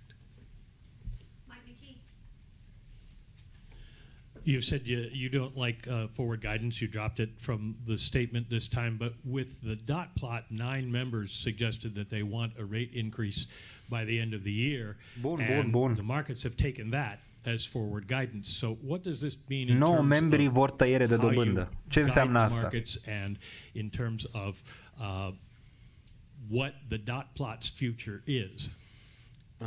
I'm going to have to give you the same answer I gave to Ms. Smith. We've got a task force for that. I'll give you a little bit more. I reviewed the dot plots, and when I saw the submissions, I noted that all the submissions were coming in with pencils, you know, those kind with the big erasers. That's to say that I think my colleagues around the table, when they submitted their dots, understand the world is changing quite quickly. And they didn't feel bound by them 6 weeks from now or 6 days from now in the event that their circumstances change. I'll note a couple other things. What I heard around the table was, as they submitted their modal forecasts, to be clear, weren't, this was more likely than not. This was more likely than their other scenarios. So I didn't hear tons of conviction. What I heard was the kind of humility that I think we should have. I did not submit a E mai rău ca Jerome Powell, nu răspunde la nimic concret. Policy. I suspect by year end, as I mentioned in my opening statements, there'll be a review about communications broadly, press conferences, dots, meetings and the like, transcripts, minutes. This will be part of that. I don't want to prejudge the outcomes there, but I'm pretty open-minded about what they could be. And I was just incredibly impressed over the last couple of days. My colleagues over the last 2 days, and frankly, over the first 3 weeks I've been here, they've been very open about changes. Change isn't easy, change is filled with risk, but our number one goal is to get monetary policy right. The way to get monetary policy right is to deliver on the remit that Congress gave us, to deliver on price stability, and there was no disagreement on any of those points. At the risk of possibly getting the same answer about task forces, communications, what is your feeling about these news conferences? Are you going to continue one after every meeting? Do you find them useful? What is the future for the way Kevin Warsh will communicate? Well, this one's probably got another 15 or 20 minutes in it, so I don't want to prejudge the outcome. Press conferences can be a very useful way to communicate with households, businesses, and more broadly, through using the likes of you. I had a great old mentor named George Shultz, and his mantra was press conferences are useful, but when you have one, you want to make sure you have something important to say. Today, I think we had something important to say about our commitment to deliver on price stability, our commitment to rethink practices with an eye of moving the Fed forward. Kevin Warsh, Mr. Task Force, așa o să-i zicem. These aren't idle thoughts, these are concrete thoughts that we're going to seek out the best minds, both the best thinking inside of the Federal Reserve and the best people I know in business and economics and the academy and technology and the rest to share their views. That's what we're going to be doing here, the pursuit of truth. I think we're going to come up with some new and interesting things. We made some changes today. I expect more changes to come, and some of those might well be worthy of a press conference. Chris Rugaber. Hi, Chris Rugaber at Associated Press. Thanks for taking our questions. Could you give us a sense of how you see inflation more in the long term? I know you may not want to comment on the ups and downs, but is this mainly driven by energy prices in the Iran war at this point, or do you have any concerns about underlying inflation pressures in the economy? Thank you. So I can't do much better than the committee just did, so let me restate it. Inflation remains elevated relative to the committee's 2% goal, in part reflecting supply shocks that have driven price increases in certain sectors, including energy. The paragraph goes on to say, but to be clear, the Fed will deliver price stability. My own judgment is the committee spent quite a bit of time, not just in 2 days, but over iterations of a couple of weeks. That's what we're prepared to say about inflation, but the commitment to deliver is strong, unanimous, and unambiguous. And that's, I think, an important message. We've missed for 5 years, and we're going to fix that. Well, great. And then just on the data task force and everything else, I mean, generally speaking, I think people feel the Fed looks at everything already. Certainly, that was the sense from before. Is there data that you feel is not given enough weight? Adevărat. Bună întrebare. Ce cu task force-ul ăsta? Certainly, most Fed members. So, what is that task force looking at, and what might be the? I mean, I know you don't want to prejudge the outcome, but are there examples of data that you expect might be given more weight? Thank you. So you're answering my question. So let me say I don't want to prejudge the outcome. I also don't want to say too much about what they're going to do because I still have a phone call or two to make before I've nailed down the people that are doing that. I'm interested in what the outside experts' view is on the subject. I'll say this generally.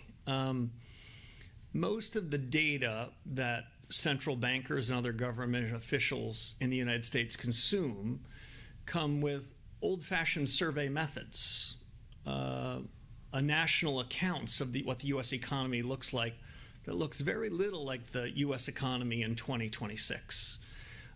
Survey methods that don't have response rates that we need, asking questions that might have been quite applicable a generation ago that are less applicable now. So even inside of official statistics, I would be open-minded if the task force and our own best thinking had recommendations how those official statistics can be brought up to a standard of our time using new analytic methods. I'd also say this, almost every private company CEO that's running his or her business are doing so with real-time information that isn't subject to much revision, that is telling them what just happened at that very moment.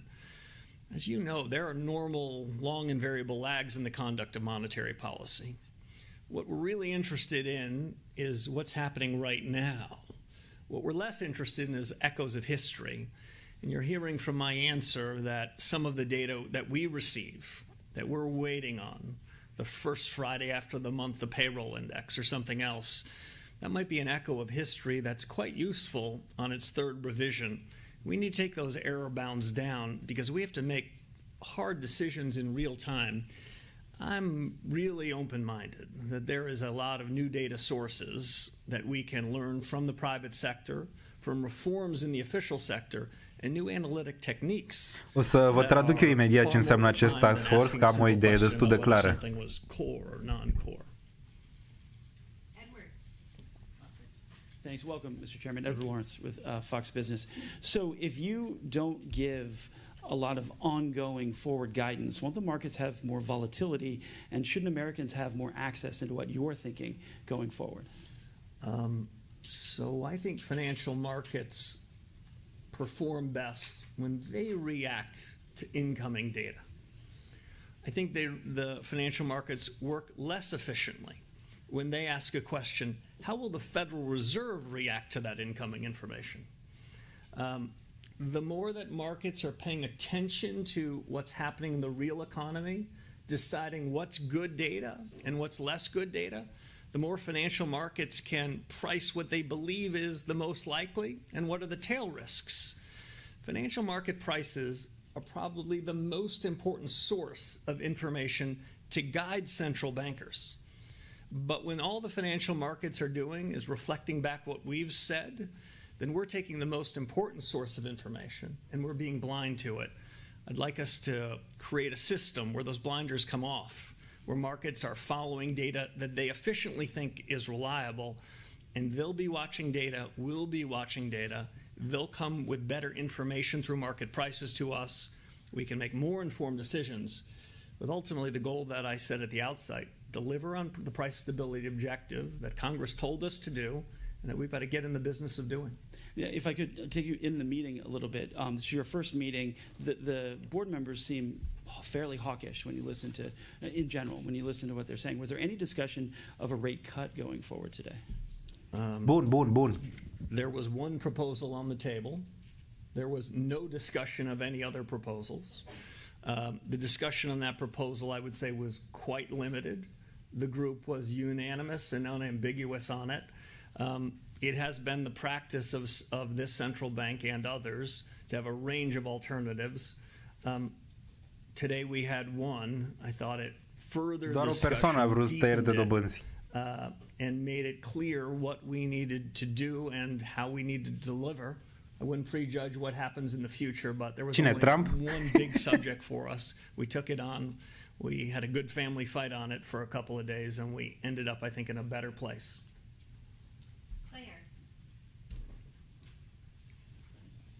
Thanks a lot, Claire Jones, Financial Times.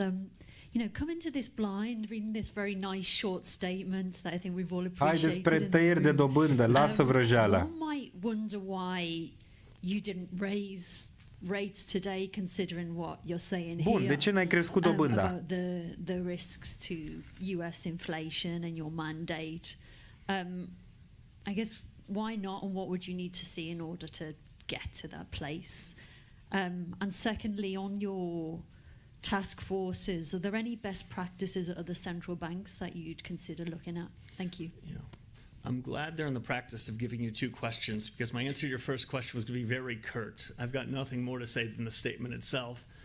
And to the point of the question I got before, market reactions to what we say unfiltered, I think is more helpful than having delivered a statement me than improvising further upon it. Best practices of task forces. This is a subject I've thought some about. I've been on a task force or two in my life. Task force, here we go. Practice, find the best minds.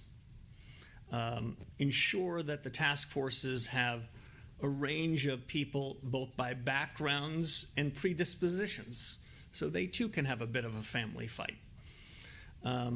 Make sure when you establish a task force that the group that's going to be the recipient of the information feels as though they've got some equities in it too. That's why we're looking for, haven't done the final roll call, some of the most significant talent we have in the building and across the reserve banks on each of these, and in some sense seconding them to this group for a period of some number of months, so that the leaders of the task force know what the most analytical central bank in the world thinks about that. They can reflect on it. And a final best practice, we're not outsourcing decisions to anybody. Administrations past and present, reserve banks have chosen a group of 19 people around the table. These will be our decisions. We can agree to some of the recommendations, disagree with others, have a good family fight about it. But what comes from them will, I hope and believe, make the discussion we have internally better, stronger, more of a dialectic, so that we can finally deliver on that price stability objective. Just a quick follow-up on your markets point. If you look at two-year yields, they're really suggesting that markets think more tightening is needed. Would that be your read on what the two-year yield is saying as well? We were in such a good place. This is why we don't do third questions, I presume. I'm not going to offer any commentary on market reaction over the last 30 or 60 minutes. Mr. Task Force. What we've given markets is a new chapter for the central bank, some fresh thinking. What we've given markets and households and businesses, I think, is a commitment to ask ourselves hard questions such that we can deliver on the promises that we've made before. This is a lot of change for financial markets to digest. I wouldn't be particularly intrigued by how they react in the first several minutes or even first several days. What I think is most important is that financial markets, and at least as important, households and businesses know that this central bank will deliver on price stability. Brian. Hi there, Chairman Warsh. Brian Chung with NBC News. Thank you for taking our questions. So when you say that we've dropped forward guidance for the layperson, that might sound like the Fed's going to say less or offer less insight into where their borrowing costs might go. So for the person that maybe you might run into at the grocery store, where the price tags are rising at a faster pace than their wages at the moment, how would you explain it to them? I don't know if task force might be the answer there, but how would you kind of communicate this era, this chapter of the Fed? If I told somebody in the milk aisle that I had a task force for that, I think that would be doing a very poor job, so I appreciate it. If I saw somebody in the grocery store, what I would say to them is that we cannot have a very significant effect on particular prices. The price of oil in the markets today, or even the price of a dozen eggs, that does not have first-order consequences to what we're doing. But we do have a really important job there, and it's to make sure that those changes in oil or beef or eggs or milk don't broaden in the economy, don't have second and third order effects. That's our job, that's our commitment, that's our capability, and we're going to deliver on it. And then is the Fed's relationship with the Treasury also under review? There was the normal breakfast meetings with the Treasury Secretary. Is that something you intend to continue doing? And have you had conversations with the President since you're swearing in? So on the president, I don't have anything for you. With respect to the Treasury Secretary, he has been posting pictures of our breakfast, so I don't think I can deny that. The long tradition at the central bank. Stau să răspundă la orice cu task force, băi, murim aici, deci murim. I think we've pulled off 3 of those so far.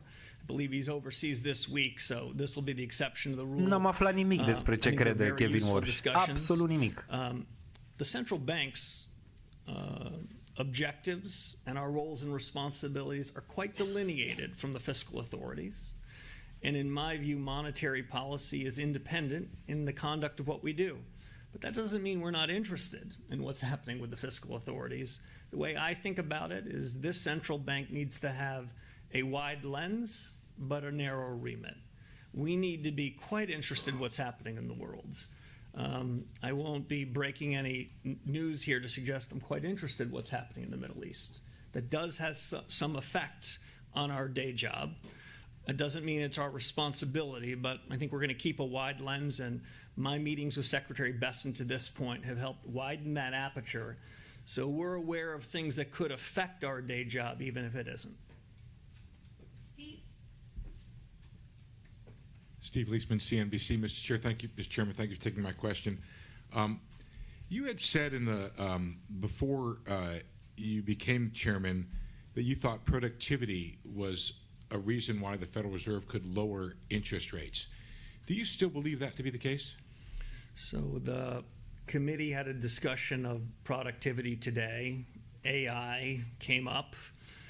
The way I thought about it before and socialized with the group is that artificial intelligence, the latest generation of general purpose technology, is perhaps as important a change in the economy and business and households that we've had in my adult lifetime. It is filled with both a huge opportunity and with risks. I take both of those very seriously.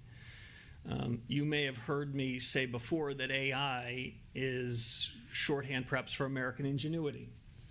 That doesn't mean that it's going to be easy. That certainly doesn't mean it's not going to be disruptive. But over the long term, my conviction, and I heard quite a bit of support for this around the committee today, is the United States is a winner as we go down this. The United States is ultimately going to be better off in that. Now, to bring that back to the conduct of policy, timing, scale, speed, implications for output and employment, it's one of the things we have a task force to do. If you don't mind, a follow-up from the other side, which is that when you look at Task the force, strong here job we growth go. that's out there, the elevated inflation, GDP seems to be going pretty good, and the stock market seems to be soaring. Do you look around this economy and see the funds rate being restrictive? So that's your second question. I'm going to give the same answer that I gave before. Oh my God. I'd say as I think about the conduct of policy, what matters is what's the effect of policy. Not what do we say, but what happens. And the best way I can describe it is it's uneven. I do see some restrictiveness in things like housing. It's hard to use those same words anywhere else. Zine, bă, e Just make one restrictivă other sau nu? point. Da sau nu? You talked about one of our dual mandates on the employment side. I don't believe that we have a cruel choice. I don't share the view that was expressed a few generations ago that Federal Reserve chairmen show up at a podium like this and say, you got to choose. And you're going to have to decide whether you're willing to tolerate higher inflation to put more people at work. I don't believe in that. What I believe is if we do our job, we can make strong growth, low prices, and strong employment mutually compatible. And so what you heard from the committee today is we've got some work to do on the price stability front. Nick. Thank you. Nick Timmeros with Wall Street Journal. Chairman Hi, Walsh, Nick. you've said repeatedly credibility is earned by delivering. If credibility requires delivering, the move would be to tighten or at least to threaten to. Așa. Now, you didn't do that today. Why not? Dă-i. Task force. That judgment you expressed was not expressed by any of the 19 people around the table. We'll be meeting in 6 weeks and we'll take up the issue again. And if I could ask about AI, the build-out is generating enormous demand right now, CapEx, data centers, power. the productivity payoff may be further out. So in your judgment today, is AI adding more to demand or to supply? It's a good question.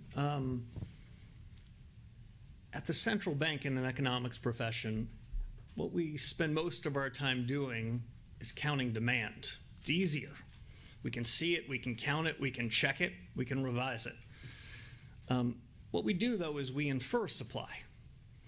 You'll notice in the second paragraph of what one of your colleagues described as a very short statement, we have a sentence on the demand side and a sentence about the same length on the supply side. They're both important. Asta e mai fumat ca Jerome Just Powell. because we can count one better than the other doesn't mean we're going to favor one more than the other. With respect to AI and the growth of data centers and infrastructure around it, we're counting the demand side, and it is no doubt showing up in GDP figures. We can be less certain when we infer the timing and extent of the growth in the supply side. It may well be an intuition the supply side is going to expand, but it'll take longer. I just describe it this way. There's a race between supply and demand. Milton Friedman says that the only thing we know about economics is that there's a supply line and a demand line they ultimately cross. When they cross and what are the implications for policy? The good news for you is we have a task force for that. Andrew. Thanks, Mr. Chairman. Task force mentioned. It sounded like on the task force on data that you were looking at overhauling or completely overhauling the system of national accounts, the way the government mines the economy. Is that Să your pună ambition? un task force și pe Bitcoin, mă. Poate crește cu task force In a word, no. împreună. In a few words, much of this data gathering happens in other government agencies to which we owe a tremendous amount of respect, tremendous amount of deference. But if in the course of this we come up with recommendations, which Fed staff have already begun to develop, about things that they could be doing to help inform us as policymakers, we're not going to hesitate. Again, I don't want to try to delineate the four corners of the research of the task force on data, but I do think there will be a review of official statistics, and at least as important, a view of bringing the best practices from the private sector and new analytical tools made possible by AI so we can forge these into a fabric that gives us better real-time information. So as I mentioned before, when we're making decisions that we'd say are real contemporaneous data, not data that we call contemporaneous, that's really an echo of history. Data viitoare facem bingo pe task force. Cine ghicește $50, numărul exact. The building renovations. Are you considering any changes to the renovations, the projects, just in light of the fact that they became kind of a political football in the last year? I heard something about that. I don't think I'm breaking any news, but my view, when you show up at a new institution, you should go meet with the Inspector General, just as a matter of good practice. It's a practice that I hope to continue. I've had one meeting with the Inspector General, and he told me what I believe the world knows, which he'll be coming out with a report on the building and the building projects at some point later this summer. I'll be interested in reading the report. From my perspective, with a forward-looking glance, is there anything that we can be doing or should be doing from this moment until the completion of the project to do what we can to be good stewards of taxpayer money and make sure that we're delivering on the promises that we made. Some more work to do. You might not be surprised in the first few weeks. I've been somewhat preoccupied on other matters, but I promised to get to the full breadth of the Fed's tasks in the weeks ahead. Victoria. Hi, Victoria Guida with Politico. So I know that you did not submit a forecast, but you are the person who is authorized to speak on behalf of the FOMC. Exact. So I'm wondering if you could tell us Foarte bine. in Știi ce o să the zică? SEP, Task the force. increase in the expectations for inflation. Is that all because of the Iran war? What was the discussion around the expectations for inflation being higher and also potentially growth being slower? So my read of what I heard in the room reflected, I must admit, in the SEPs, is half of my colleagues thought the policy rate, given all those developments, should be at this level or lower between now and year end, and the other half Or thought lower. higher. that 19th voter was me and I didn't submit one. There's a range of views on the questions of first and second round effects, no resolution or conviction, but we'll be meeting again in 6 weeks. I think we're going to know more then, and I think that my colleagues are very attentive to incoming developments between now and then. And can I just quick follow up on the SEP? You said that you're still encouraging your fellow committee members to submit forecasts even if you're not doing it. So what do you think is the benefit of them doing it even if you don't? Corect. That's the commitment that the FOMC made, and it's a commitment that I hope we live up to. Commitment we made was to deliver price stability. I expect us to live up to it. By the time we get to the end of this year, as I mentioned, I wouldn't be surprised if there was a new communications framework. There were some changes to the SEP. That's a committee discussion, a robust discussion. I think we'll have it. I believe we're going to come to a better mix of communications to deliver on what we promised, but I wouldn't want to prejudge what those are. But between now and then, I would continue to expect colleagues to submit their SEPs.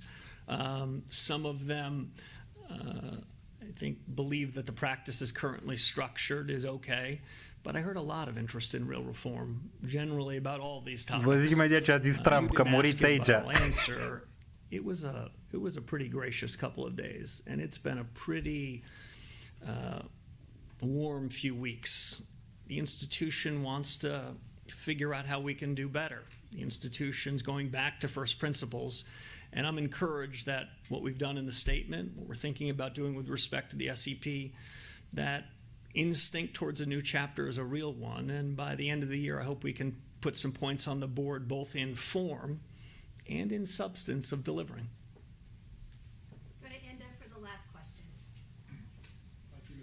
Ultima întrebare, Doamne ajută.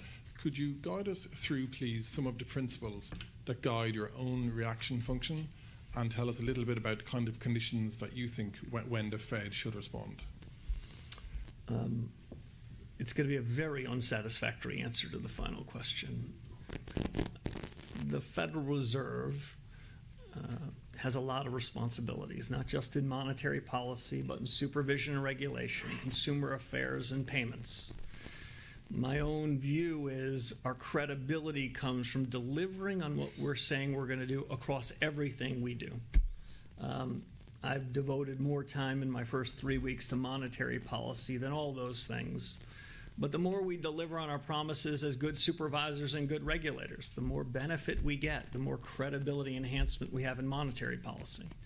When we deliver on our price stability objectives, which we will, the American people will feel as though the hardships that they've been living through, in part because of inflation in the last 5 years, are in the rear view mirror, and that credibility will have dividends across what we do, and the institution will come to press conferences like this, always with an impetus to reform, always with an impetus to do better, but we're going to put some points on the board.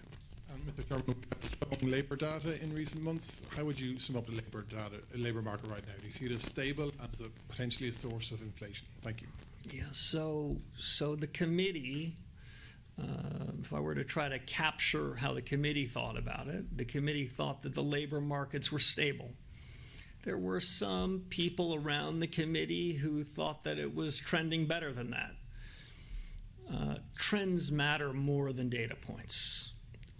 What's happening over 3 or 6 months matters more than any one data point, any one data release. And I'd say the jobs data has been moving in a good direction. If I heard one other thing around that subject over the course of the last couple of days, what I heard was that strong productivity-led growth is not something that we fear, but something we embrace. Thank you all very much.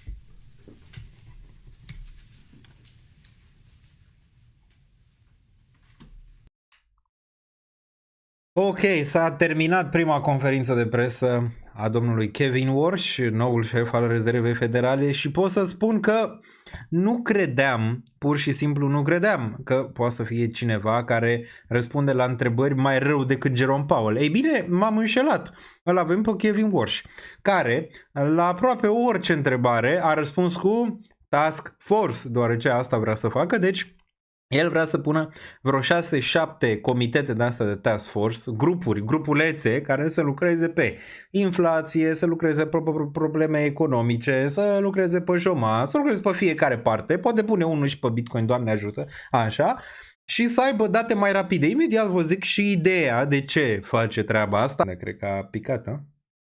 A picat sau? Mai sunt live? Chat, mai sunt live sau s-a dus? Lăsați-mi pe chat, că nu știu sigur dacă mai merge. Am primit o notificare că s-a întrerupt.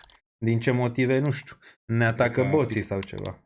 Pare că merge, nu știu, ciudat. Ok. Bine, revenim. Deci nu credeam că mai e unul care răspunde mai rău că Jerome Powell. Jerome Powell răspundea cu more data, ăsta răspunde cu task force.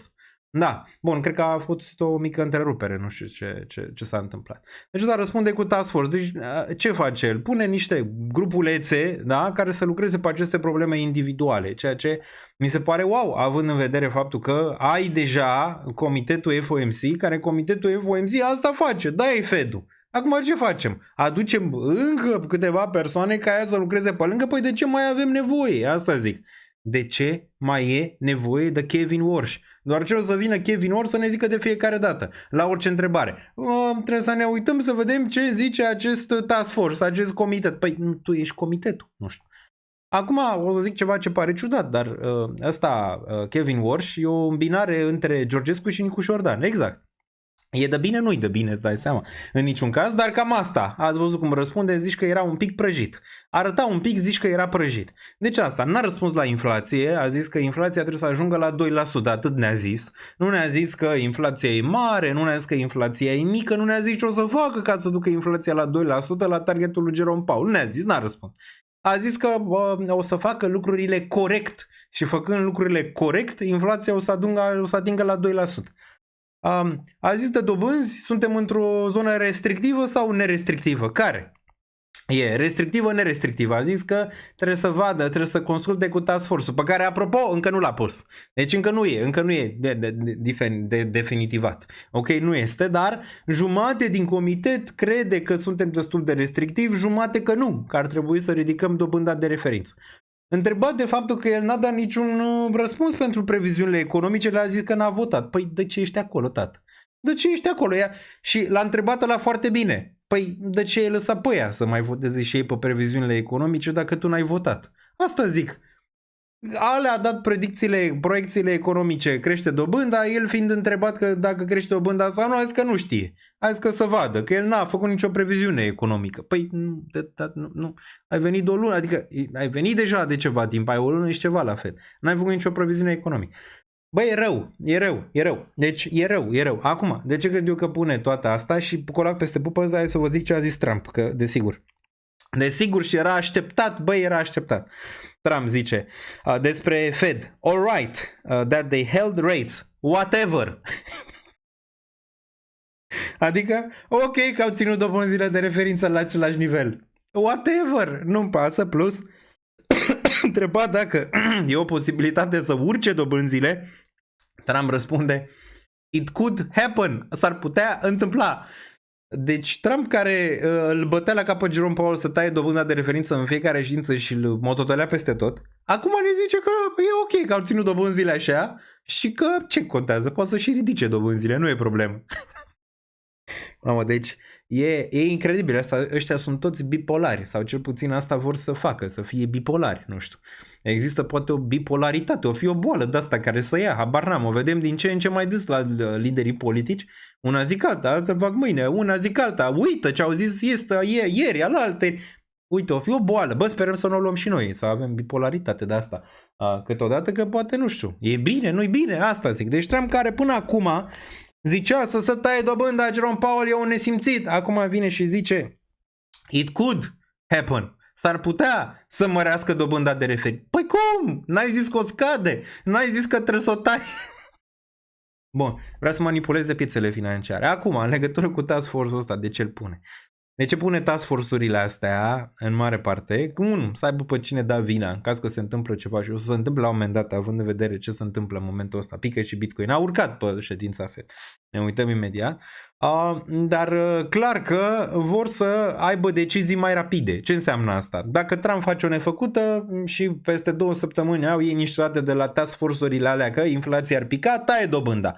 Dacă Trump face ceva, urcă dobânda. Adică vor date mai în real time, mai rapide, mai exacte. Nu mai exacte nu or să fie, îți dai seama că le vor manipula, de vor lua naiba. Dar cumva acest task force o să aibă această chestie de a manipula cum se percep datele. Fix asta o să fac. O să manipuleze cum să percep datele. Unii zic, băi, inflația e la 4. Vine task force-ul și zice, nu, de fapt, inflația este la 1,5. O să vedeți. Aveți puțin răbdare că asta o să întâmple. Aceste task force-uri sunt pentru manipularea de date și de opinie. În mare parte ca să manipuleze și pe aia din comitet să taie dobânda de referință sau să o ridice. Ok? Da. Dar de ce îi pui? Nu ești tu comitet? Ce faci cu task force? Nu e excelent. Piețele au reacționat după cum ne așteptam să reacționeze, având în vedere prestația pe care am văzut-o. Imediat vedem aici. Nu ne-a zis nimic în mare parte și dacă nu ne-a zis nimic, desigur piețele financiare ce poate să facă decât să scadă. Dar v-am zis, bias-ul a fost unul corect dacă vă uitați aici. Da? Dacă vă uitați aici, volatilitate negativă așteptată, asta era ideea, 2 secunde, să punem asta la loc. Imediat, ceva de genul ăsta, cred. Așa, bun. Aici, da? Deci dacă ne uităm, volatilitatea negativă așteptată a fost on point și dacă ne uităm la zona de grafice, putem să vedem ETH volatilitate așteptată plus minus 5 înclin negativ, BTC volatilitate așteptată plus 3 minus 3 înclin în prima parte bearish și S&P volatilitate așteptată plus minus 2 înclin negativ, DXY înclin pozitiv. Deci analiza, să zicem, a fost corectă având în vedere ce... E-gold-ul se duce la 0 dacă nu știați, uite la aici, e la 2,94, dar ne întoarcem pe Bitcoin să vedem cum atinge nivelurile reliefate. Ia să vedem, momentan e la 64,5, nu mai are mult. Nu mai are mult până în nivelul ăsta de aici, 64, 64,2, poate undeva la 64,8. Cred că va ține nivelul ăsta, e foarte probabil să țină, cel puțin range-ul ăsta de aici. Dacă ne uităm la ETH, 1751, ține mai bine? Nu ține mai bine decât Bitcoin. 1746, mai are până în range-ul ăsta, 1721. Totuși, cred că va ține cât de cât nivelul ăsta de aici, cu toate că ce impresie ne-a dat domnul Walsh n-a fost nicio impresie foarte pozitivă, ci o continuare a mandatului lui Jerome Powell. Fix asta a făcut. Și de acum încolo o să-i zicem Kevin Space Force Walsh, așa o să-i zicem. Space Force sau Task Force, cum vrei să-i zici. Mai repede Task Force decât Space Force. Task Force, da? Așa o să-i zicem de acum încolo. La ședința viitoare e foarte posibil să avem și un bingo. Cine ghicește exact, nu știu, vă scrieți într-un pool sau ceva, cine ghicește exact de câte ori zice Task Force domnul Kevin Walsh, câștigă bingo. Vom vedea, le vom face mai interesante aceste ședințe, având în vedere că nu cred că vor fi atât de interesante cu Kevin Walsh aici, da? Deci, din nou, nu extraordinar. Acum, de-abia a venit prima dată și ne-a zis și el că până la final de an mai multe lucruri se vor întâmpla. Cum ne-a zis și Nicu Șordan, la fel, că până în 2028 se vor întâmpla mai multe lucruri. Exact. Deci până la final de an vor mai schimba un pic structura. Poate nu vor mai avea ședințe să vină să ne vorbească, poate să trimită direct Task Force-ul. Ce-ar fi, nu? Ne trimite direct, ce mai vine Walsh să ne mai vorbească? Da, acolo vine unul de la Task Force și zice asta s-a întâmplat, da? Mai departe. Vom vedea, nu cred că va mai face atât de multe ședințe, poate face până la final de an, dar până acum n-a răspuns nimic și îngrijorător, dacă mă întreb pe mine, pentru piețele financiare.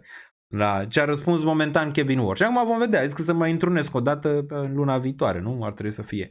Vom vedea când e următoarea ședință, ia să ne uităm aici, ia. Dacă ne uităm pe GMI, să ne uităm, acolo peste pupăză și Portugalia a făcut egal cu Congo. Ceea ce nu e neapărat un șoc, dar imediat să se încarce și cred că toată lumea intră aici să vadă că nu se încarcă. Ia să vedem. Dacă ne uităm aici, deci pentru ședința ne interesează din 29 iulie. Deci da, 29 iulie se poate vedea aici. E o șansă acum și de tăiere, și de urcare de dobândă de 25 de puncte de bază, dar probabilitatea în continuare să rămână la același nivel. Deci nu vom vedea mare lucru de la domnul ăsta, cel puțin momentan, și ședințele lui FOMC vor fi un chin, pentru că va răspunde mai rău decât Jerome Powell cu mordata, măcar la mai avea așa o structură, mai avea un tact, mai avea o chestie, mai dădea o idee, Asta nimic momentan, acum vom vedea, nici măcar nu vrea să voteze în comitet pentru proiecțiile economice, deci de ce mai e acolo, nu știu, asta zic, și Trump desigur acum a zis că da, e ok. E ok, deci e volatil, e rău. Și Trump, da, și ăștia de aici din Fed, pare că Jerome Powell era singur așa, mai așezat pe creier. Vedem. Acum, bun, rămâneți aici deoarece mai facem analize pe grafice. Vom vorbi imediat dacă această urcare pe Bitcoin pe care v-am reliefat-o de data trecută a atins deja targetul, aici 67.2, vă vorbeam și de un short în range-ul ăsta dacă mai țineți minte și asta era ideea. Acum ideea a fost una destul de bună deoarece de aici se corectează, e posibil să ducă, v-am zis, și 62, poate cine știe 62.6, vom vorbi imediat despre BTC și despre restul piețelor financiare. O să ne uităm imediat aici. SpaceX în continuare se ține bine deoarece nu are vânzători cine să-l vândă, dar tot bearish arată, pare că va mai da un dump aici la un moment dat. Hai să vedem cum a reacționat S&P-ul. Aici mai avem 30 de minute până când se închide piața. S&P-ul a reacționat urât. Și bias-ul bearish în continuare ține aici pentru S&P, mai ales că Walsh nu ne-a zis nimic, undeva la 7336, probabil o valotate de 2%, aia era așteptarea, cel puțin a mea personală aici. DXY a atins targetul, ia uite aproape, 100.6 era targetul real, dar nu e departe. Aici, iar Nasdaq-ul, dacă ne uităm pe el, mai are și el un pic până la targetul ăsta de aici, la 29.6, dar cumva se ține mai bine Nasdaq-ul aici. Imediat intrăm să vedem individual ce se întâmplă și ce crește individual. Dacă aveți super chat-uri acum, deoarece mai sunt 30 de minute, închidem bursa, vedem ce mai zic și analiștii pe internet, dar prima idee nu este una prea grozavă cu Walsh, dar măcar nici nu face nefăcute, adică nu știu, nu scade dobânda agresiv, nu urcă dobânda agresiv. Momentan stabilizează exact pe principiul lui Jerome Powell și adică nu face nimic și asta cât de cât e ok. Problema lui e de comunicare, momentan nu știe să comunice prea bine, vom vedea de la ședințele viitoare dacă are o altă idee de comunicare. Mai îngrijorător e ce zice Trump, nu? Că da, urcăm dobânda de referință. Un fel de Gigi, așa e, un fel de Gigi. Același lucru ar fi făcut și Gigi dacă era președinte. Bun. Se sparge bula, deci nu cred că se sparge, dar cu Kevin Walsh are o șansă să spargă mai repede decât trebuia să spargă, având în vedere prestația. Dar am zis, atâta timp când nu deranjează nimic, e ok. Când face niște mutări mai ciudate, vom vedea. Și când zice chestii mai ciudate, atunci vom vedea. Nu că n-a zis acum câteva chestii ciudate, dar n-a zis nimic care să deranjeze neapărat piețele financiare atât de rău. În momentul de față. Vom vedea la următoarele ședințe dacă își mai schimbă atitudinea, dacă mai vorbește cu Trump sau alte lucruri. Momentan putea să vină și Jerome Powell, adică nu cred că era discursul mai diferit. În loc de task force zicea mordata. Deci n-a schimbat direcția, e aceeași direcție, ok? Poate lumea s-a aștepta la mai mult de la el în ceea ce înseamnă direcție, să dea o altă direcție, un alt fresh pe piețele financiare, dar pare că nu. Bun. Nu votează în comitet de frică să nu-l vadă maimuța portocalii. Bun. Nu, că a fost unanimitate că și el vrea să ține dobânda, numai că pentru previziunile economice el nu și-a dat, a zis, nu știu tată, ziceți voi pe previziunile economice, că eu nu mă bag aici pe previziunile economice ale voastre. 40% șanse de hike în iulie. Da, a fost mai repede neutru hawkish decât neutru bullish sau dovish, cum vrei să-i zici, că a dat mai repede impresia. Care a fost impresia finală a lui Walsh? A fost că va face orice să ducă inflația la 2%, adică va urca dobânda de referință, asta, în mare parte. Asta a dat impresia, acum vom vedea dacă asta va fi direcția ulterioară, ok? Și Trump pare că e acolo, deci Trump acum în continuare vrea să manipuleze piețele financiare, că asta e direcția pe care vrea să o dea.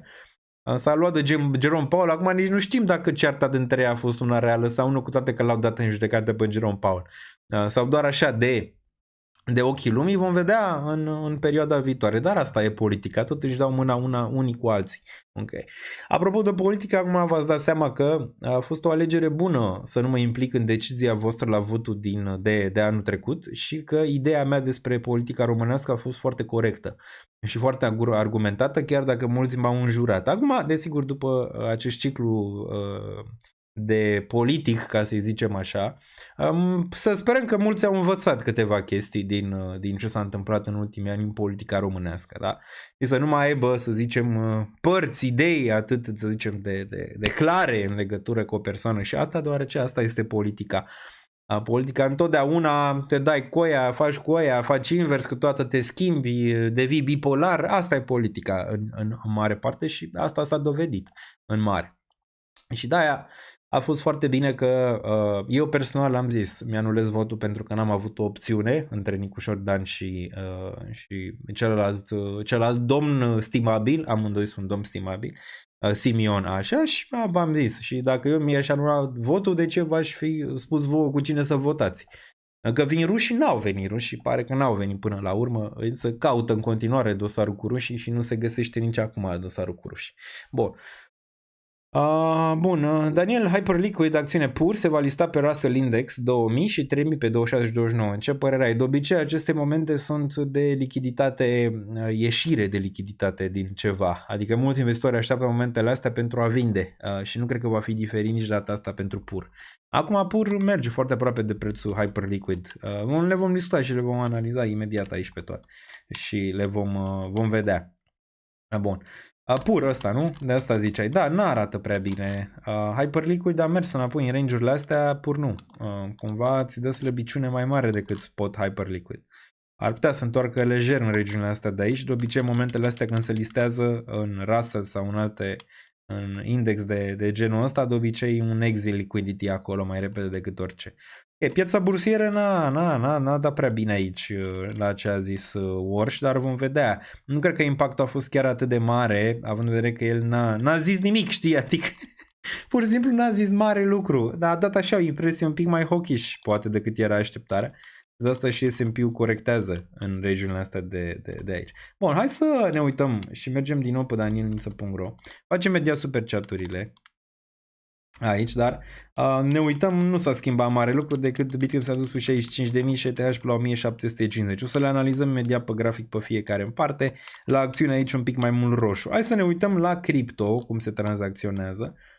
Dacă ne uităm un pic la cripto, se poate observa aici că avem destul de mult verde. Avem destul de mult verde pe 24 de ore. Acum nu mai atât de mult verde, vedem Solana pe corect, dar totuși avem verde. Aster în continuare stă bine, 0,73 de cenți, aici oricare 12%. ETH Fi stă destul de bine, Nexo, avem Venice Token un pic pe verde, era și mai mult verde, dar s-a întâmplat ședința FOMC care de cele mai multe ori aduce corecții și asta n-a fost diferit și data asta. Aici un pic pe roșu, ETH, BTC pe roșu, aici 1753, Bitcoin la undeva la minus 1,3964 de mii. Roșu, dar nimic, să zicem, extrem în zonele astea. Dacă mergem pe 7 zile, aici vedem mult verde. Deci ultimele 7 zile pe cripto au fost destul de bune. Inclusiv TIA e pe verde, vedem 28%, Etena undeva la 26% și ea, dar departe de așteptările, să zicem, de performanță pentru cripto. Ondo, 0,37 în continuare. Țineți minte că am luat 3 monede noi, Ondo, Hyperliquid și cu Bitensor, am vândut un pic din poziția de ETH. Aave aici care își revine destul de frumos, undeva există interes și asta e bine. Solana și așa revenind, dar în continuare slabă. Hyperliquid în continuare conduce aici rally-ul. Pe 30 de zile, dacă ne uităm din nou un pic mai împărțiți și putem să vedem câștigătorii. ULD, am și aici o mică poziție, 178%. De se poate, LIT undeva la 100%, Hyperliquid 58%, XLM-ul 53%, CCC-ul undeva la 7,61% și acest meme coin undeva la 26%. În rest, Bitcoin și ETH minus 15-17% fiecare. Fiecare aici la sută. Bun. Norbert, bine ai venit în secțiunea de patron. Vă reamintesc că aveți, cred că până la final de lună, 50% reducere cu codul WARSH. WARSH puteți face parte din cea mai, probabil, printre cele mai mari comunități de finance din România.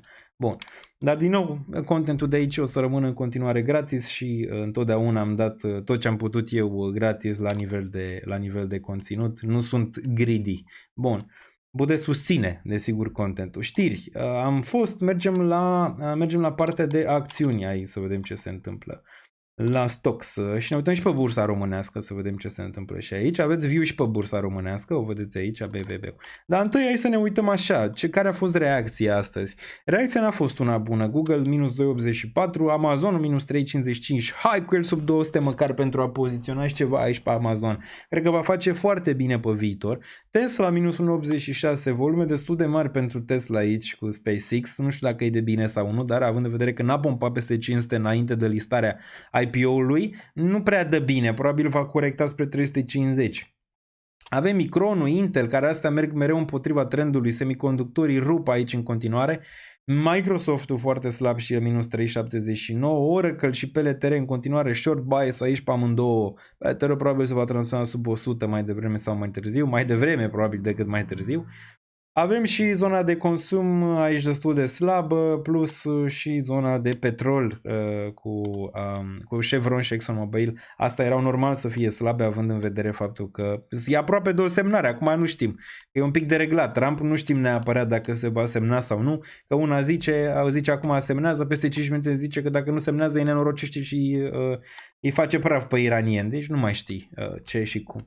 Bun, pe 7 zile acțiunile, ca să ne uităm, bias un pic negativ, mai ales Amazon, Microsoft, astea mari deja dau un pic înapoi și asta ar putea duce la o rotație aici, pe care o vedem un pic.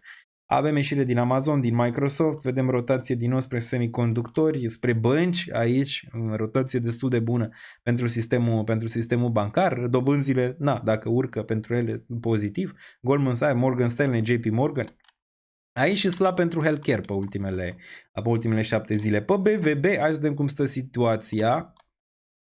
Pe BVB avem verde în continuare, bursa nu merge aici, cum îl cheamă pe ăsta? Vestea, cum îl cheamă? Pe noul prim-ministru, băi, deci e incredibil, deci trebuia să fie Ciomac, îi zic Ciomac, dar numele lui este Tomac, deci Nicușor Dan a zis să-l punem pe Tomac.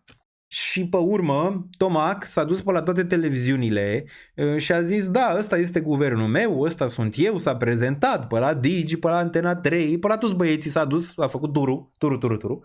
Și înainte să se ducă pentru votul din guvern, și-a depus mandatul, a zis, da, nu, Nicușor Dan s-a răzgândit și în loc să iasă cu Tomac, neștiind nimeni, absolut nimeni, a venit lângă el cu acest Veștea, sau cum îl cheamă. A venit cu Veștea, care, nu știu, secretar la PNL, vicepreședinte la PNL, ce-o fi, așa.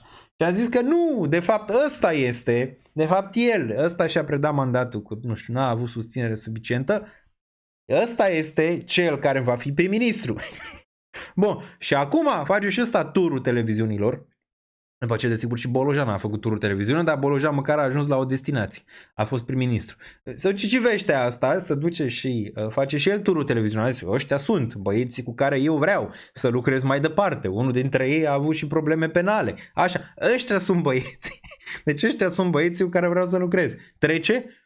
Ironia sorții face că nu o să treacă dacă nu votează AUR. Deci trebuie să voteze AUR. Îți dai seama că peneliștii nu vor să-l voteze pe ăsta. Pentru că ăsta cumva e împotriva ce cred marea majoritatea pe noi, inclusiv ăsta, cum îl cheamă, care a fost prim-ministru. Ziceți în chat că am un lapsus. Deci ăștia peneliștii vechi sunt împotriva la ce vrea să facă Veștea, că dă o lovitură în partid. Gen.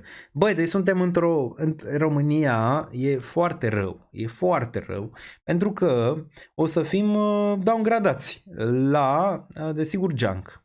Șanse foarte mari, foarte mari ca România să fie dată înapoi la junk. Ce înseamnă asta? Dobânzi mai mari, împrumuturi mai mari. Asta înseamnă și românii cu o inflație mai mare și cu trai mai prost. Asta. O chestie care niciodată nu o să se schimbe, dragi români care mă urmăriți aici, și întotdeauna am fost foarte la obiect cu voi și foarte transparent, fie că vine vorba la ce investesc, fie că vine vorba de politică sau de orice, indiferent de ce mă înjură unii și alții. Așa. Un lucru care nu o să se schimbe niciodată e cine plătește nota de plată. Cine plătește nota de plată pentru tot acest scandal politic și pentru unde se află România și ce se întâmplă în ultimii 2 ani în politica românească? Cine? Exact. Voi, noi, cum vrei să zici, așa a fost întotdeauna. Da, la ei întotdeauna la 4 ani e bull market, își fac băieții banii și desigur plătesc ceilalți, plătesc cetățenii țării, care au văzut că mulți dintre ei au plecat, nu? Au înțeles povestea de ce se întâmplă în România și v-am zis, nu se va schimba nimic. Vine la, toți sunt în același cerc, e un cerc. Ca în serialul From, e un cerc de ăsta care nu se termine niciodată, reîncepe iarăși cu același lucru. De ce?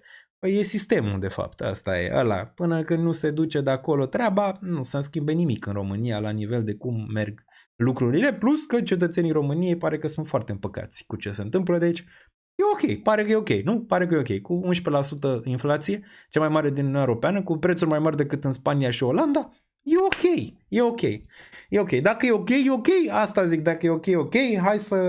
Hai să fim pro-europeni și să fim suveraniști, că ne place. Că ne place, ne costă, uite că costă câteodată. Să fii și pro-european și suveranist costă. Mai puțin costă să gândești cu creierul tău. Atunci costă mai puțin, da? Cu cât gândești mai mult cu creierul lor, cu atât e mai rău pentru politicieni. De asta dezbină și cucerește, merge împreună ca de fiecare dată. Bun. Fac DC de 5 ani parahaturile astea de altcuinor. Da, te cred. Dar poate faci și pe lucruri mai bune decât altcoinurile, adică pe unele care poate au mai crescut, poate faci și pe alea. Dar da, e de înțeles, piața de cripto a performat foarte slab. Adică nu în așteptarea, să zicem, performanței, nici măcar la Bitcoin sau ETH sau asta, nici măcar ele nu au performat la o așteptare. Bun. Sau Daniel, pare că FED, NATIA au ajuns la o zonă de subsol al mergii acumulate. Acum ne uităm imediat pe ele pe fiecare și luăm superchat-urile la rând. A doua nominalizare de prim-ministru Adrianu Veștea. Da. Mă scoate așa pe mine. Bă, de ce nu l-a dus pe primul până la capăt? Cumva avea un leverage mai mare Nicușor Dan dacă îl ducea pe primul până la capăt. De ce nu l-a dus pe ăla până la capăt? Ok, nu trecea. Ok, de ce l-a schimbat cu ăsta? Care? Nicușor Dan pare că vrea să certe mai repede cu PNL-ul și să-i arate pisica lui Bolojan, așa că mi-a venit numele lui Bolojan, decât să facă ceva ca lumea și concret. Asta e ideea. Și ați văzut acum că ați ajuns la vorba mea, că toți cei care l-au susținut o să-l înjure. Bă, nici măcar n-a trecut cât? A trecut un an? Nici măcar, mi se pare incredibil. Zici că a fost pe fast forward, adică de obicei așa se întâmplă. Îi vedeți că toți sunt să pupă, ale.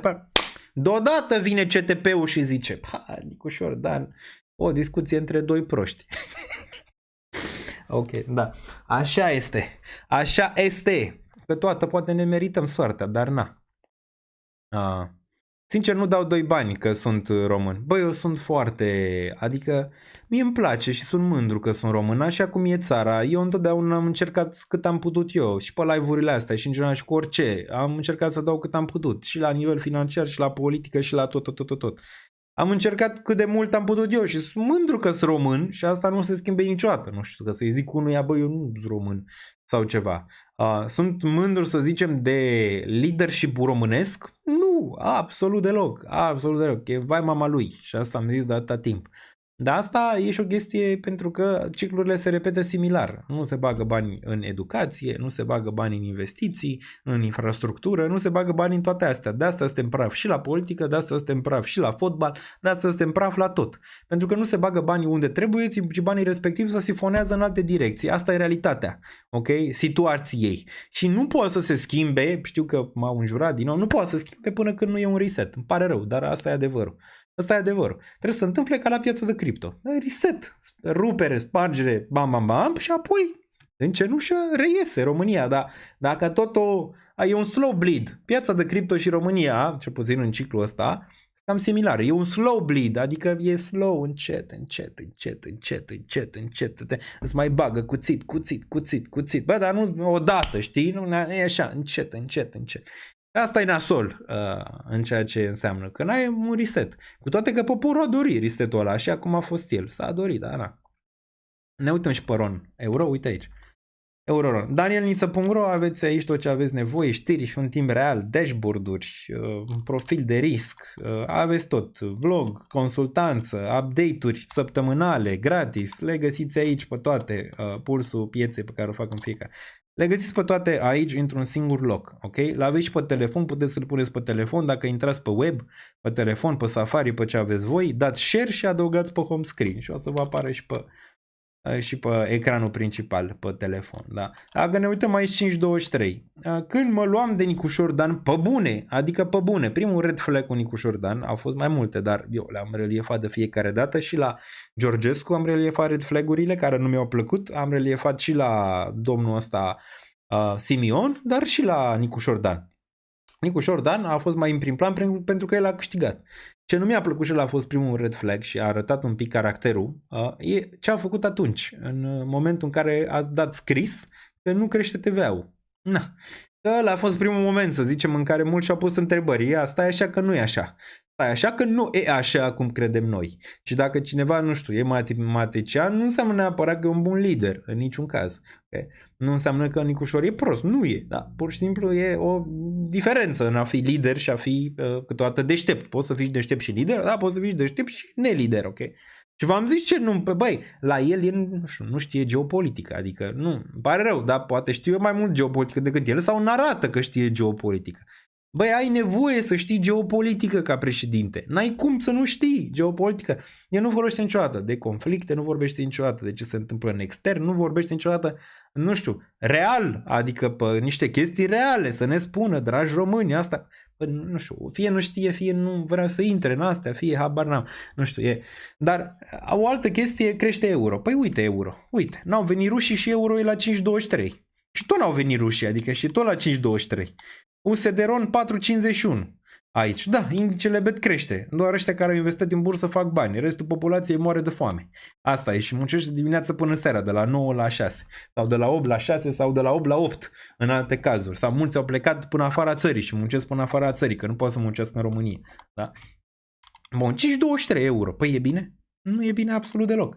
De ce? Păi ăștia nu știu, politicienii români nu știu, mă, să pună interesul național la punct. Acum vă zic și de ce se întâmplă asta. Am spus și pe Twitter, vă zic și acum încheiem cu asta și mergem direct doar la piețe financiare, dar n-am putut să mă abțin, îți dai seama, ca de fiecare dată. Așa. Mai suportați un pic, câteva minute că am ieșit din subiect. Vă ziceam de ce facem mutările astea, nu? Că par ciudate mutările lui Nicușor Dan. Păi Nicușor Dan nu vrea să fie suspendat, partidele politice nu vor alegeri anticipate. De ce? Păi dacă sunt alegeri anticipate se poate schimba dinamica politică și atunci unii o să ajungă la pârnaie. Nicușor Dan nu vrea să fie suspendat, că el nu o să mai câștige în viața lui un mandat de președinte, așa dacă este suspendat și cine știe ce alte lucruri ies la iveală și serviciile în continuare se ceartă una cu alta pentru a-l ține în frâu un pic pe Georgescu, care și el face parte din acele structuri, da? Din alte zone. Ok, cam asta e situația în momentul de față și niciunul dintre ăștia nu pot pune mai departe de interesul propriu, interesul național. Interesul național fiind că vine peste noi ratingul de țară care o să ne ducă la junk, pentru că nu avem prim-ministru. România poate să dea faliment, deja oricum e overdue pentru faliment și România nu mai atrage business. Chiar dacă ați văzut știrea respectivă cu Nvidia, Nvidia, v-am zis, au, să zicem, o analiză pe ce zone ar putea fi interesante. Nu știu exact care e situația din țara respectivă. Dacă vor auzi situația din țară, poate nu știu dacă se vor gândi neapărat la o investiție în România. Okay. Bun.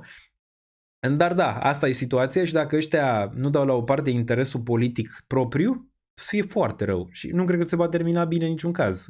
Că nici Nicușor, care e foarte încăpățânat, dar nici Bolojan, care e foarte încăpățânat, dar nici PSD-ul, care e mega încăpățânat și serviciile care sunt încăpățânate, nu e. Ăștia, asta zic, se caută soluții, dar e foarte rău pentru cetățeanul de bază, asta e. Și poate, nu știu, ar trebui să gândească și ei. Uite, mai era un Băsescu, mai erau ăștia măcar să certau un 3, un Ponta, un ăștia. Să certau un 3, când era de interesul național și mai dădeau mâna, ai văzut, că îl mai făcea Băsescu pe Ponta într-un fel, mai făcea și Ponta cascadoriile lui și alea, bă, da, măcar la macro să mișca ceva, știi? Să mișca. Acum nu se mai mișcă nici acolo. Asta e problema de bază. Asta e problema de bază și asta e. Ne uităm acum la ăștia din trecut, la politicienii din trecut, Băsescu, Ponta, ăștia ca la generația de aur. Vă imaginați așa ceva? Cum ne uităm la fotbal la generația de aur acum. Incredibil.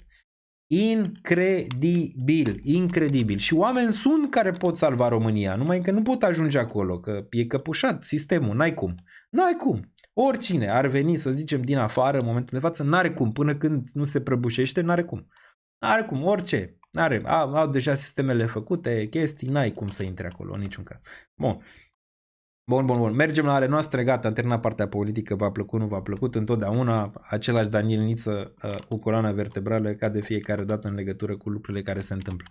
Bun, și întotdeauna pe acest canal puteți avea o opinie mai, să zicem, așezată, mai echilibrată în ceea ce se întâmplă în România, mai departe de unii alții, cum vedeți pe media.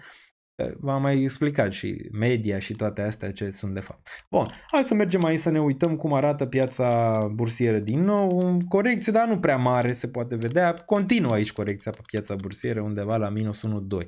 SpaceX mă interesează că sunt short, v-am și zis de unde sunt short. Aș mai vrea la SpaceX acum, aș vrea regiunea asta să închid toată poziția poate și ne uităm imediat, ia stai așa să vedem. Ne uităm și la Meta, SpaceX. Bun, 193, sunt șanse în continuare să ducă mai jos. Aș vrea undeva sub 180 să închid toată poziția și ar fi o reușită destul de bună. Shortând de aici, din 216 până aici, ar fi un total de 16%, care e excelent. Excelent. Acum nu știu dacă zona asta 181 sau 172 va fi, dar asta e zona în care cred că va avea din nou un bounce și din nou va ajunge aici.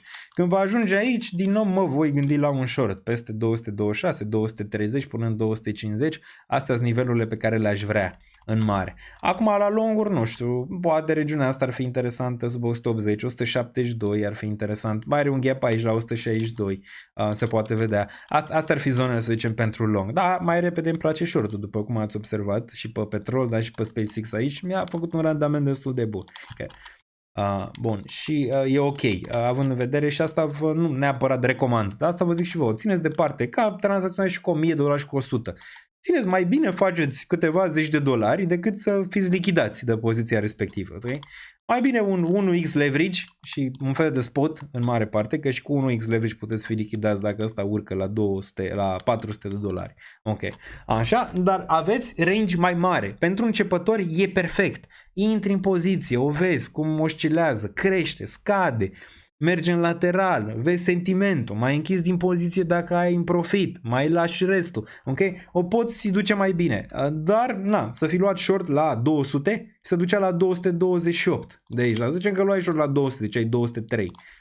Aici deja dacă aveai 10x leverage erai acasă, erai acasă, erai lichidat aici. De asta mai așezat, mai simplist, mai ok și randamentele o să vedeți că vor veni.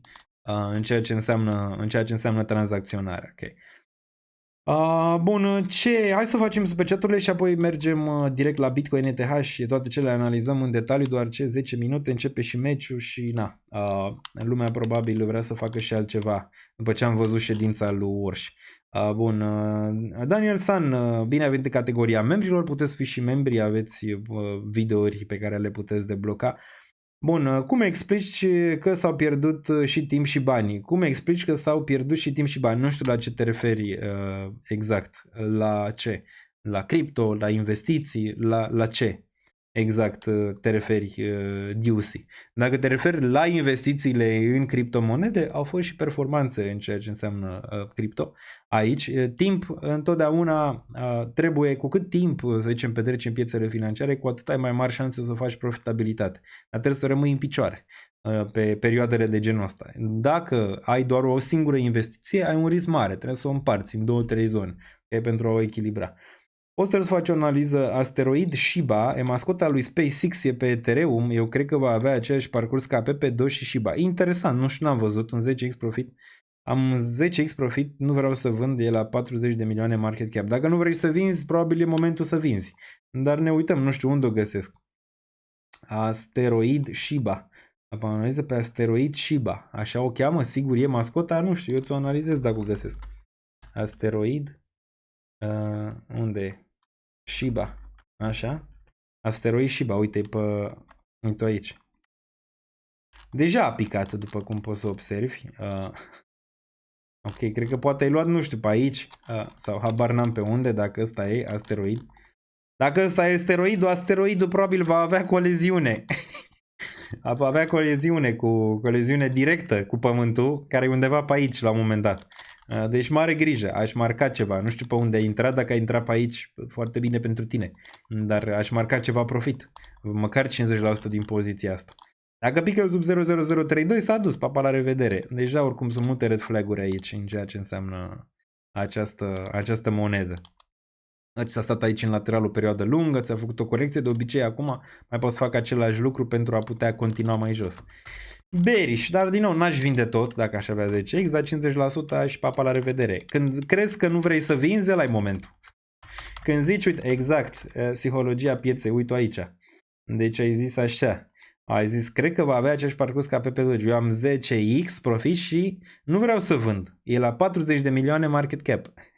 De ce nu vin jumate, stai tu liniștit, sau scoți investiția inițială, stai tu liniștit și apoi vezi dacă se duce la 1000x sau nu. Ce zici de asta? A? E ok sau? Bun, s-a dat el, pare Fed and TIA, ajuns la zone. Bun, hai să ne uităm pe TIA și apoi mergem și la restul, închidem și bursa imediat și facem și analize, nu plecați de aici, ok? Bun, TIA, ne uităm la TIA. Bun, TIA 0.39, nu putem confirma un bottom aici pe TIA. Adică da, ai, să zicem, o structură pe care ai putea să o identifici, dar ai mai avut și aici și apoi ți-a făcut nou minim. Încă n-ai. Partea bună e că da, ești la un minus 98% și poți să te gândești că da, ar putea fi momentul.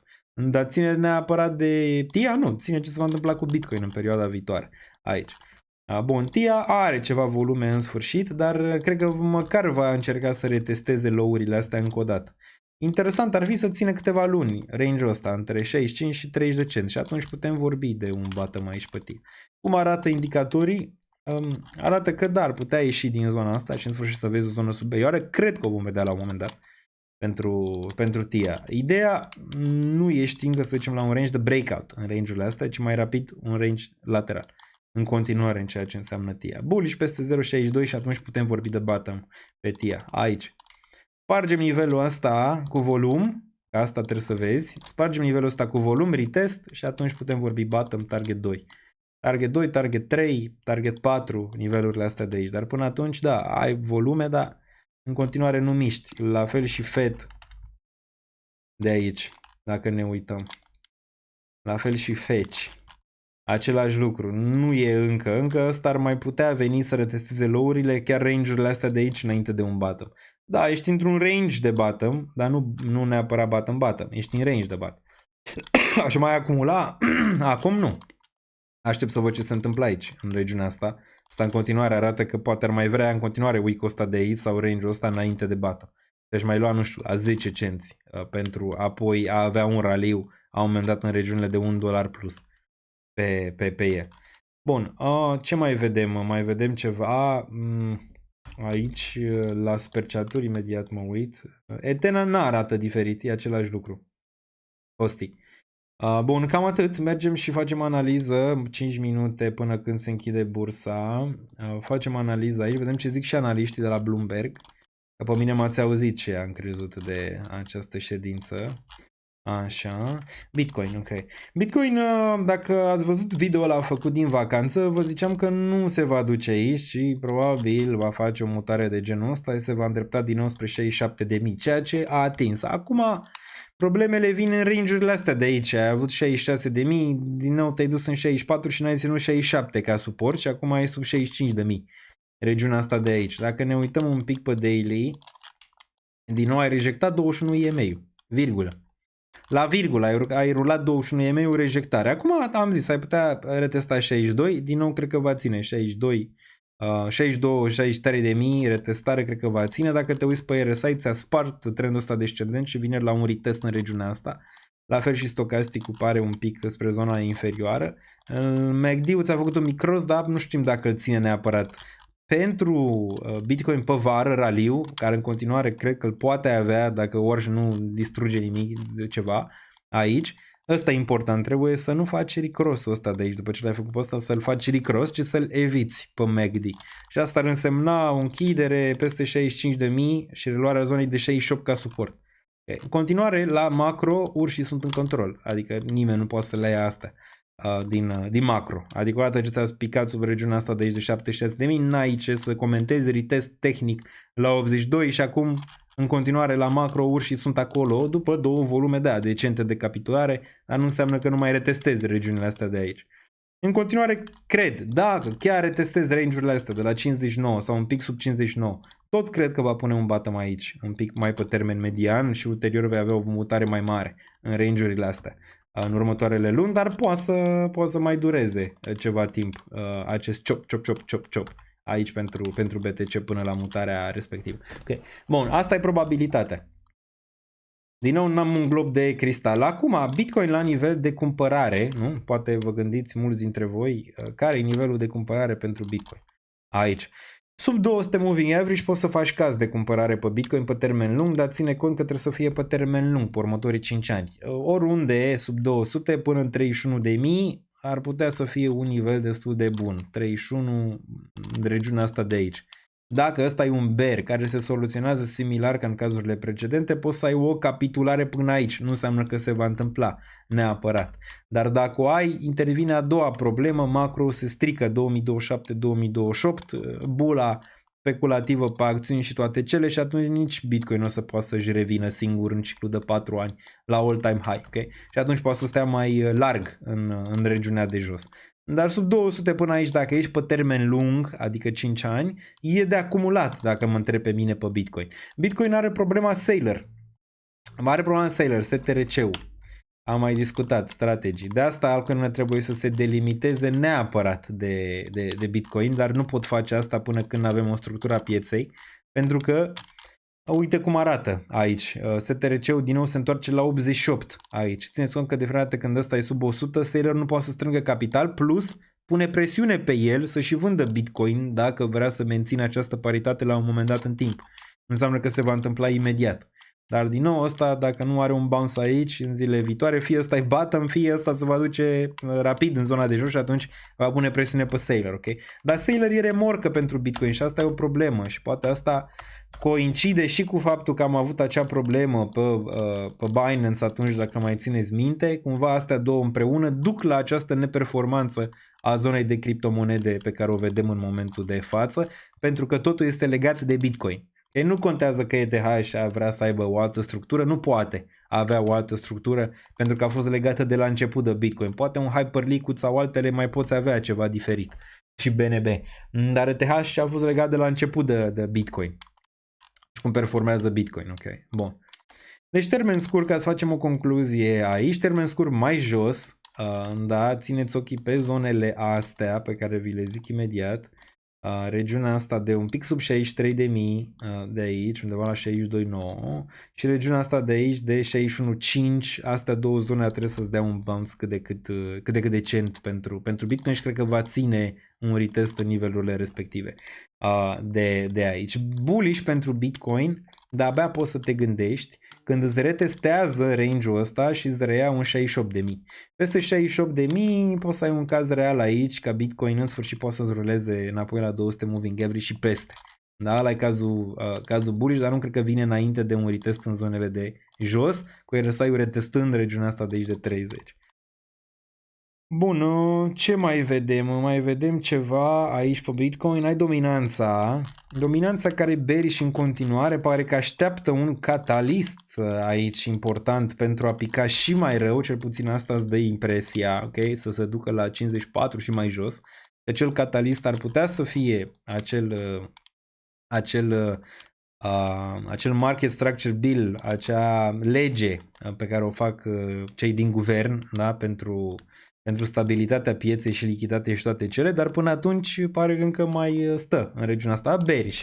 UST.D s-a închis și piața bursieră și am ratat-o, dar ne uităm. Bloomberg Live, începe și meciul imediat. Bun. weekend. It is Ia să a vedem ce zic Wednesday. analiștii. It is, and it is Fed Day. So happy Fed Day to us 2 all. minute We și had revenim. the premiere of the podium of Kevin Warsh announcing many things. And, you know, as you've been talking about, the markets have reacted pretty sharply, which surprises me a bit because I thought this was kind of where we thought this was going. But you were saying maybe more as the projections looking forward, people are really starting to price in that there's going to be a hike towards the end of the year. Yeah, we're going to talk about markets in just a moment here, but you look at the reaction, the 2-year yield up 16 basis points. Certainly, my read is that it was more hawkish than we had expected. And of course, we have a unanimous decision again to leave rates unchanged today. That's right. But looking forward. I did enjoy your read, but let's get a read from our other two guests. We've got Stuart Paul, he's Bloomberg Economics US and Canada economist, and Andrew Cizrowski, he's Strategic Income Portfolio, I can say that word, I promise, manager at Morgan Stanley Investment Management. Thank you both for joining us. All right, who wants to take it first? What were your initial impressions? Were we surprised, not surprised? Well, I'll jump in. Look, I expected Kevin Warsh to come out swinging, to be rather hawkish. So that's when the first thing that we saw was the FOMC statement. I was actually a little bit surprised. Most of the text of the FOMC statement, at least on my read, was rather dovish. He was focusing, or I should say the committee itself was focusing on supply side factors that are contributing to inflation. The committee was focused on the fact that the labor market is relatively, unchanged. Yeah. It was not saying that there's any progress or any strength in the labor market, for example. The one hawkish line in the statement is just that the Fed is committed to its 2% inflation target, basically. So that took me a little bit by surprise, but the dots really do all the talking that we needed to see today. The ones that are there. That's right. The dots that we received today spoke volumes, said far more than the FOMC statement really ever could. And obviously that's what markets are indexing on. Andrew? Yeah, it was certainly a very hawkish dot plot and certainly a very hawkish press conference. I guess the question for markets is still, is this a lot of bark so you don't actually have to bite later? Basically, are you trying to tighten financial conditions now? Are you trying? Ok, bun. Ideea da, că a fost un pic, nu știu, hawkish, dar tipul zicea că poate chiar sub așteptările lui, că s-a așteptat să fie mai dovish. Mai hawkish. Bun, și a fost mai dovish decât credea el. Bun, UST.eu cumva da aceeași direcție. Deci da, dacă Bitcoin mai vrea un pic să corecteze, o poate face, dar cred că ulterior va avea un bounce din zona 62-63 și posibil să vedem pe urmă 68 după cum arată acest grafic, dar pot să fac în continuare ceva de genul ăsta până când vedem din nou o rejectare din range-ul de 8-8 de aici. Bun, hai să vedem și ETH-ul. ETH-ul care vine spre targetul reliefat la începutul acestui live și nu e un șoc. Testează nou EMA-ul aici. Mergem pe Coinbase. Rapid. Bun, mergem pe 4 ore. Ideea era aici 1720, n-a fost departe, a fost 1728, dar asta era ideea. Și o mențin în continuare că posibil ăsta să facă un nou minim în urcare aici, în regiunea asta și un test în range-ul ăsta superior după, la 1900. N-a fost departe, prima mutare a venit la 1850 pentru ETH din regiunea asta de aici. Vedem dacă vine și următoarea, în continuare șanse decente aici pentru a vedea la fel un pullback. Foarte bine că ți-a spart range-ul ăsta RSI-ul și a urcat în sfârșit peste 29 și putem vedea mai sus. Stocasticul un pic în zona mai bearish pe daily, iar MACD-ul ți-a făcut cross și în continuare buyerii sunt destul de interesanți aici pentru ETH. Strong. La nivel de cum arată MACD-ul, aici deja ai avut un cross, vrem din nou evitarea lui completă, asta vrem aici pentru ETH și asta ar duce doar la o urcare pentru ETH în nivelul, peste nivelul ăsta de aici de week, peste 1850-1900. Okay. Aia ar fi zona. Partea bună e că nou EMA-ul vine la 1952 pe weekly și 21 EMA-ul la 2000.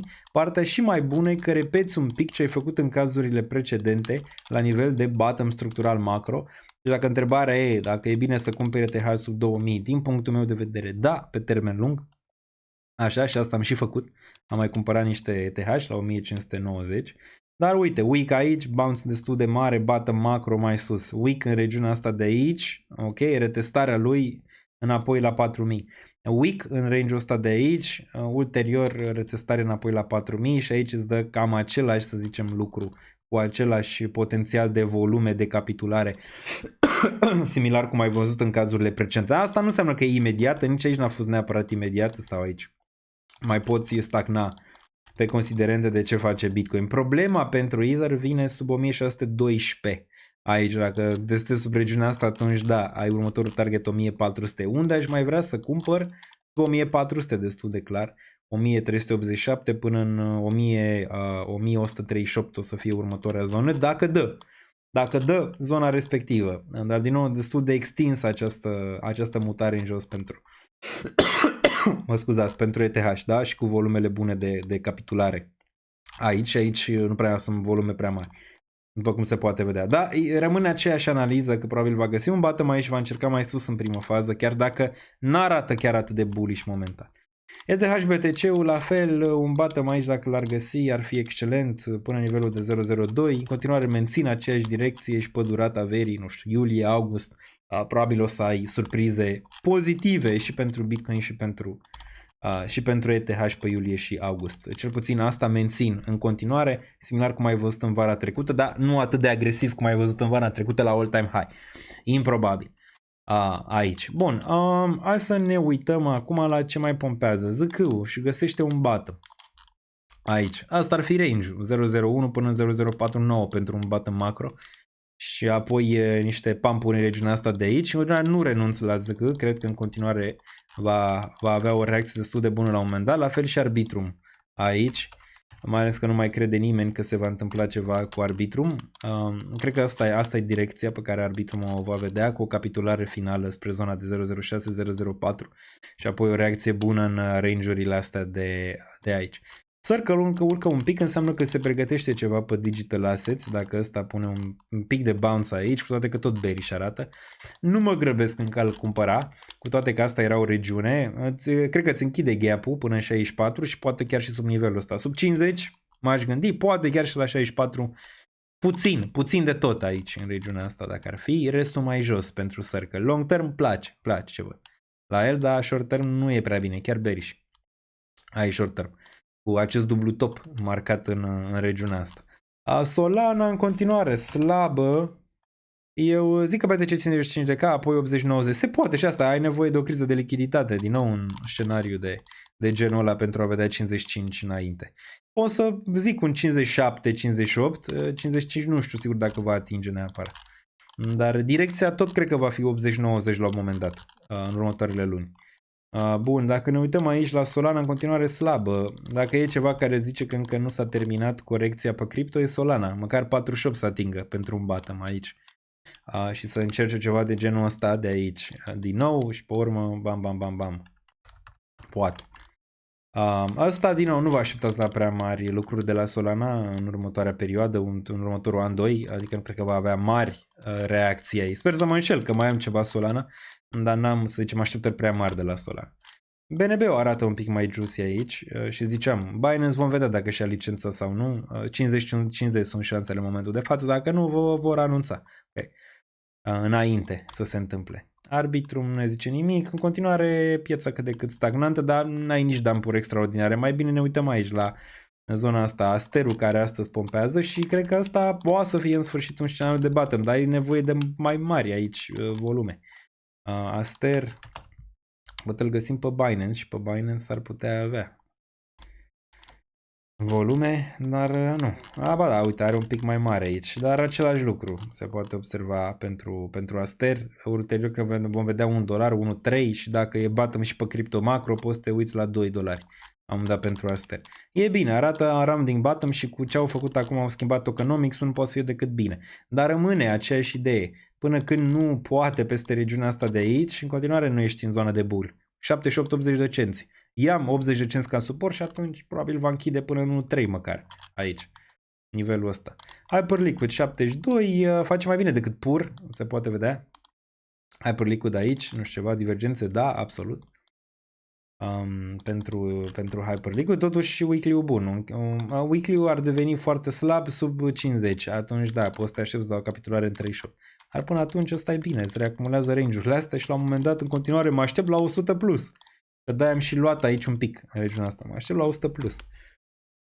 Gol, Anglia din penalti. Harry Kane. Bun. Mai departe. Ești chiar naiv cu rușii. Suveranist pasiv. Deci nu s-a înțeles nimic din ce s-a întâmplat în România în ultimii ani. Câteodată cred că mă lupt cu morile de vânt. Câteodată cred că mă rup cu morile de vânt și cu pereții. Unora le place să dea bani în buzunar și să fie în continuare unde sunt. Asta e realitatea. Da? Ce putem face? Ce putem face? Nu putem face absolut nimic. Fiecare cu opinia lui. Bun, 72 aici, am zis pentru Hyperliquid. Dacă ăsta vrea all-time high, dar nu cred că vrea momentan. Ai un target pe la 91 și apoi 100. Ăsta cred că îl vedem la 100. Mai devreme sau mai târziu vedem. Momentan pare că ar vrea o mică corecție. Măcar în range-urile astea de aici, undeva la 66. Ce mai vedem interesant? XPL-ul pompează. Nichere, astea sunt pump and dump. Se poate vedea XPL-ul ăsta. Face un dublu subsol aici, pare că pompează un pic. 22 de cenți ar putea. Walrusul, vai mama lui, aici. Cu ce face Sui? Asta e întrebarea. Sui. În continuare nu pare că și-a găsit bottom. 68, sub 68 un pic, până la 49 de cenți, probabil își va găsi un bottom. Voi mai lua ceva în zona respectivă. Aici e pe unde am intrat. Nu mă interesează să adaug aici la Sui. Momentan. Hai și pe acțiuni, că toți suntem aici, apoi vă las. VIX-ul urcă și ziceam ieri pe Patreon în update că mă aștept mâine la o reacție negativă, având în vedere unde e VIX-ul și având în vedere unde sunt piețele și că a urcat înainte. Moderna, uite-o, se duce, 69,75, reacție bună pentru Moderna aici, bullish, setup bullish pentru Moderna, am mai vorbit, ulterior cred că va veni și chiar mai sus de atât. AMC-ul, ziceam de un long pe el de sub 2, 2,66. Găsiți în Patreon în fiecare săptămână acest update, care e un pic mai avansat decât ce vedeți la cel free, deoarece aveți aici playbook-urile de tranzacționare. Okay? Aveți playbook-urile rapide de tranzacționare pentru acțiuni și pentru cripto. Bun. Mergem mai departe. Deci avem AMC-ul, care stă bine. Ce mai avem aici? Mosaic Company, care în continuare e un pic bearish, probabil va veni mai jos, nu ne interesează. Kospi-ul, ia uite-l pe ăștia, a revenit la all-time high. Ăsta și ăsta e mai pump and dump ca cripto, aici se poate vedea. Totuși bullish, bursa coreeană. Indicele BET, vine și el, vom vedea, nici măcar n-a putut duce la 29.000, cred că în prima fază vedem 31 înainte de orice corecție. DXY, care a atins aproape targetul de 100.6, NIO, care în continuare și-a timp aici, sperăm în sfârșit să găsească un bottom, să-l vedem în 14-16, să vând și ceva de aici, că e singura acțiune pe minus la $9, restul toate sunt pe plus. Iar aur BTC ce ne arată? Aur BTC pare că se reacumulează un pic pentru un pump în 0,076 și aurul probabil se va reacumula un pic în range-urile astea. De aici, ce mai vedem? Nasdaq-ul a închis pe la minus 1%, nu e rău, probabil bounce mâine, poi mâine, la fel și S&P-ul, probabil bounce de aici mâine, poi mâine. Nvidia slabă, 190 rămâne targetul short bias aici pentru Nvidia. Softiu, din nou short bias, după cum am reliefat și în update-ul din Patreon, peste zona asta de 18 și ceva. În continuare cred că ăsta va veni într-o capitulare în 10 și un pic sub 10 încă o dată pentru cumpărare. Tesla n-a putut duce peste 500, acum aproape se va întoarce la 376 și pur e bearish. Aici mai ales că se listează pe Russell. Oracle bearish înapoi la 162. Silver-ul bearish un pic și ăsta înapoi poate la 62 în primă fază, dar cred că ulterior va face un bounce. Baba, bounce din 103 sau un pic sub 100. Așa, și SpaceX aici face bounce în post-market, dar tot slab e. Cred că nu scapă de acest. Nu scapă să-mi iau și eu ceva profit aici mai mare pe el. MSTR-ul 116 moare. Moare și e îngropat. E cărămidă, 83, țineți-l pe radar. Meta și ea foarte slabă, 491 și cam atât. Bun, ce mai vedem aici interesant? Ne uităm la petrol. Ați văzut petrolul? Ați văzut petrolul? Ce dreptate am avut la... Bun, la petrol. Numai că am avut dreptate, am făcut și bani, că e o diferență. Bun. Commodities. Hai să ne uităm la Brent. Brent vine la suport aici. Vom vedea că trebuie mai face o surpriză încă o dată. A avut aici un bounce dat imediat înapoi. A 3,72. Ziceam că se va stabiliza, dacă mai țineți minte. 70, 72, 77 nivelul ăsta. Și tot cred asta. Acum, cred că se va tranzacționa sub 58, nu știu, vom vedea. Targetul meu pentru anul ăsta era sub 50. În continuare nu e neapărat exclus și v-am zis că ăsta e un exit pump. N-a fost făcut degeaba pentru petrol. Vom vedea ce vin niște lucruri aici pe energie regenerabilă și alte tipuri de energie în următoarea perioadă. Cel puțin asta e scenariul meu. Și aici s-a dat un exit pump pentru prețul petrolului, pentru o perioadă lungă. Iar dacă ne uităm la crude deja la 75, 71, 65, da. 65 probabil să vină chiar la 50 aici, da, e aproape de bounce, țineți cont. Țineți cont de acest aspect că este aproape de bounce și gazul natural și el un pic short bias, dar nu m-aș așeza. Acum mai e de shortat petrolul, da, dar numai dacă urcă spre regiunile astea acum. 93 ar fi. 93, 102 aici ar fi, nu mai e 115, că nu cred că mai pupă regiunea respectivă. Aici. Bun, dacă ne uităm la bonds US 10, a făcut un bounce pentru ce a zis Warsh, desigur, despre inflație. Aici asta nu e de bine. US 30 mai slab, US 2 US 2 s-a dus rachetă înapoi în range-urile superioare. Astea poate n-arată bine pentru piețele financiare, iar TLT-ul de înapoi. TLT-ul de cumpărat 82 sub aici, în zona roșie. Zona roșie, dacă îți place, să poziționezi TLT. Bun, am analizat toate piețele financiare, îți dai seama, tot ce se întâmplă. 3 ore, nu știu, cred că s-a întrerupt între timp. Cred că sunt mai mult de 3 ore, că văd doar o oră aici. Bun. Ce mai e de zis? Ce mai e de zis, chat, decât ne auzim data viitoare? Între timp urmăriți-mă pe X, deoarece sunt activ. Da? Urmăriți-mă pe X, Real Daniel Niță aici. Puteți să vedeți ce manevre, mutări fac Real Daniel Niță. Mă puteți urmări și pe Instagram, deoarece sunt activ și acolo. Postez short-uri și alte chestii, la fel, Real Daniel Niță. Puteți face parte din secțiunea de Patreon, puteți susține contentul de aici. Intrați în Patreon, vă puteți abona în Patreon, puteți găsi toate lucrurile, le găsiți acolo, trade-urile mele, toate în timp real, tot ce tranzacționez. Desigur, puteți da și follow paginii de Patreon, deoarece mai sunt și chestii pe care le puteți debloca gratis, ok? Toate le găsiți în descriere, plus Mica, faceți cont pe mai multe exchange, o să avem și un deal cu cei de la OKX în perioada viitoare. Oricum știu că mulți aveți cont deja, că am mai avut o promoție cu cei de la OKX, dar aveți pentru cine nu are, aveți cont aici, puteți face pe și imediat vă arăt. Puteți face cont aici pe Bybit. Aveți, depuneți 20 de euro, primiți 5 gratis, depuneți 100, primiți 20 gratis și ăsta este EU Proof, are Mica. Aveți și BitGet pentru tranzacționare, vom vedea dacă și-au licența sau nu. Aveți discount 72% pe NordVPN, îl folosesc de mulți ani de zile. Investiții, acțiuni pe eToro, găsiți aici, investiții pe termen lung pe eToro. Îl folosesc și eu. Și portofele reci, trezor, ledger, toate le găsiți aici. Desigur, discount în Patreon, 50% în prima lună. Codul WARSH de la Kevin WARSH. Aici găsiți tezam pentru 2026-2031. Playlist ready pentru începători și toate cele. Vă apreciez foarte mult. Aveți butonul de like aici dacă v-a plăcut. Vă salut și pe cei din reluare și ne auzim săptămâna viitoare cu un nou live marca Daniel Niță. Rămânem conectați la piețele financiare și vom vedea ce ne aduce viitorul cu WARSH, dar momentan nu pare prea grozav din prima ședință, vom vedea mai departe. Nu știu dacă am ratat ceva. Uniswap, zice cineva aici, dar Uniswap mi se pare interesant. Cei de la, nu știu, Chartered Bank sau ceva de genul ăsta, au zis că va fi $100 Uniswap. Uniswap rămâne important pentru infrastructura din zona de DeFi pe ETH și e decent în zona de utility.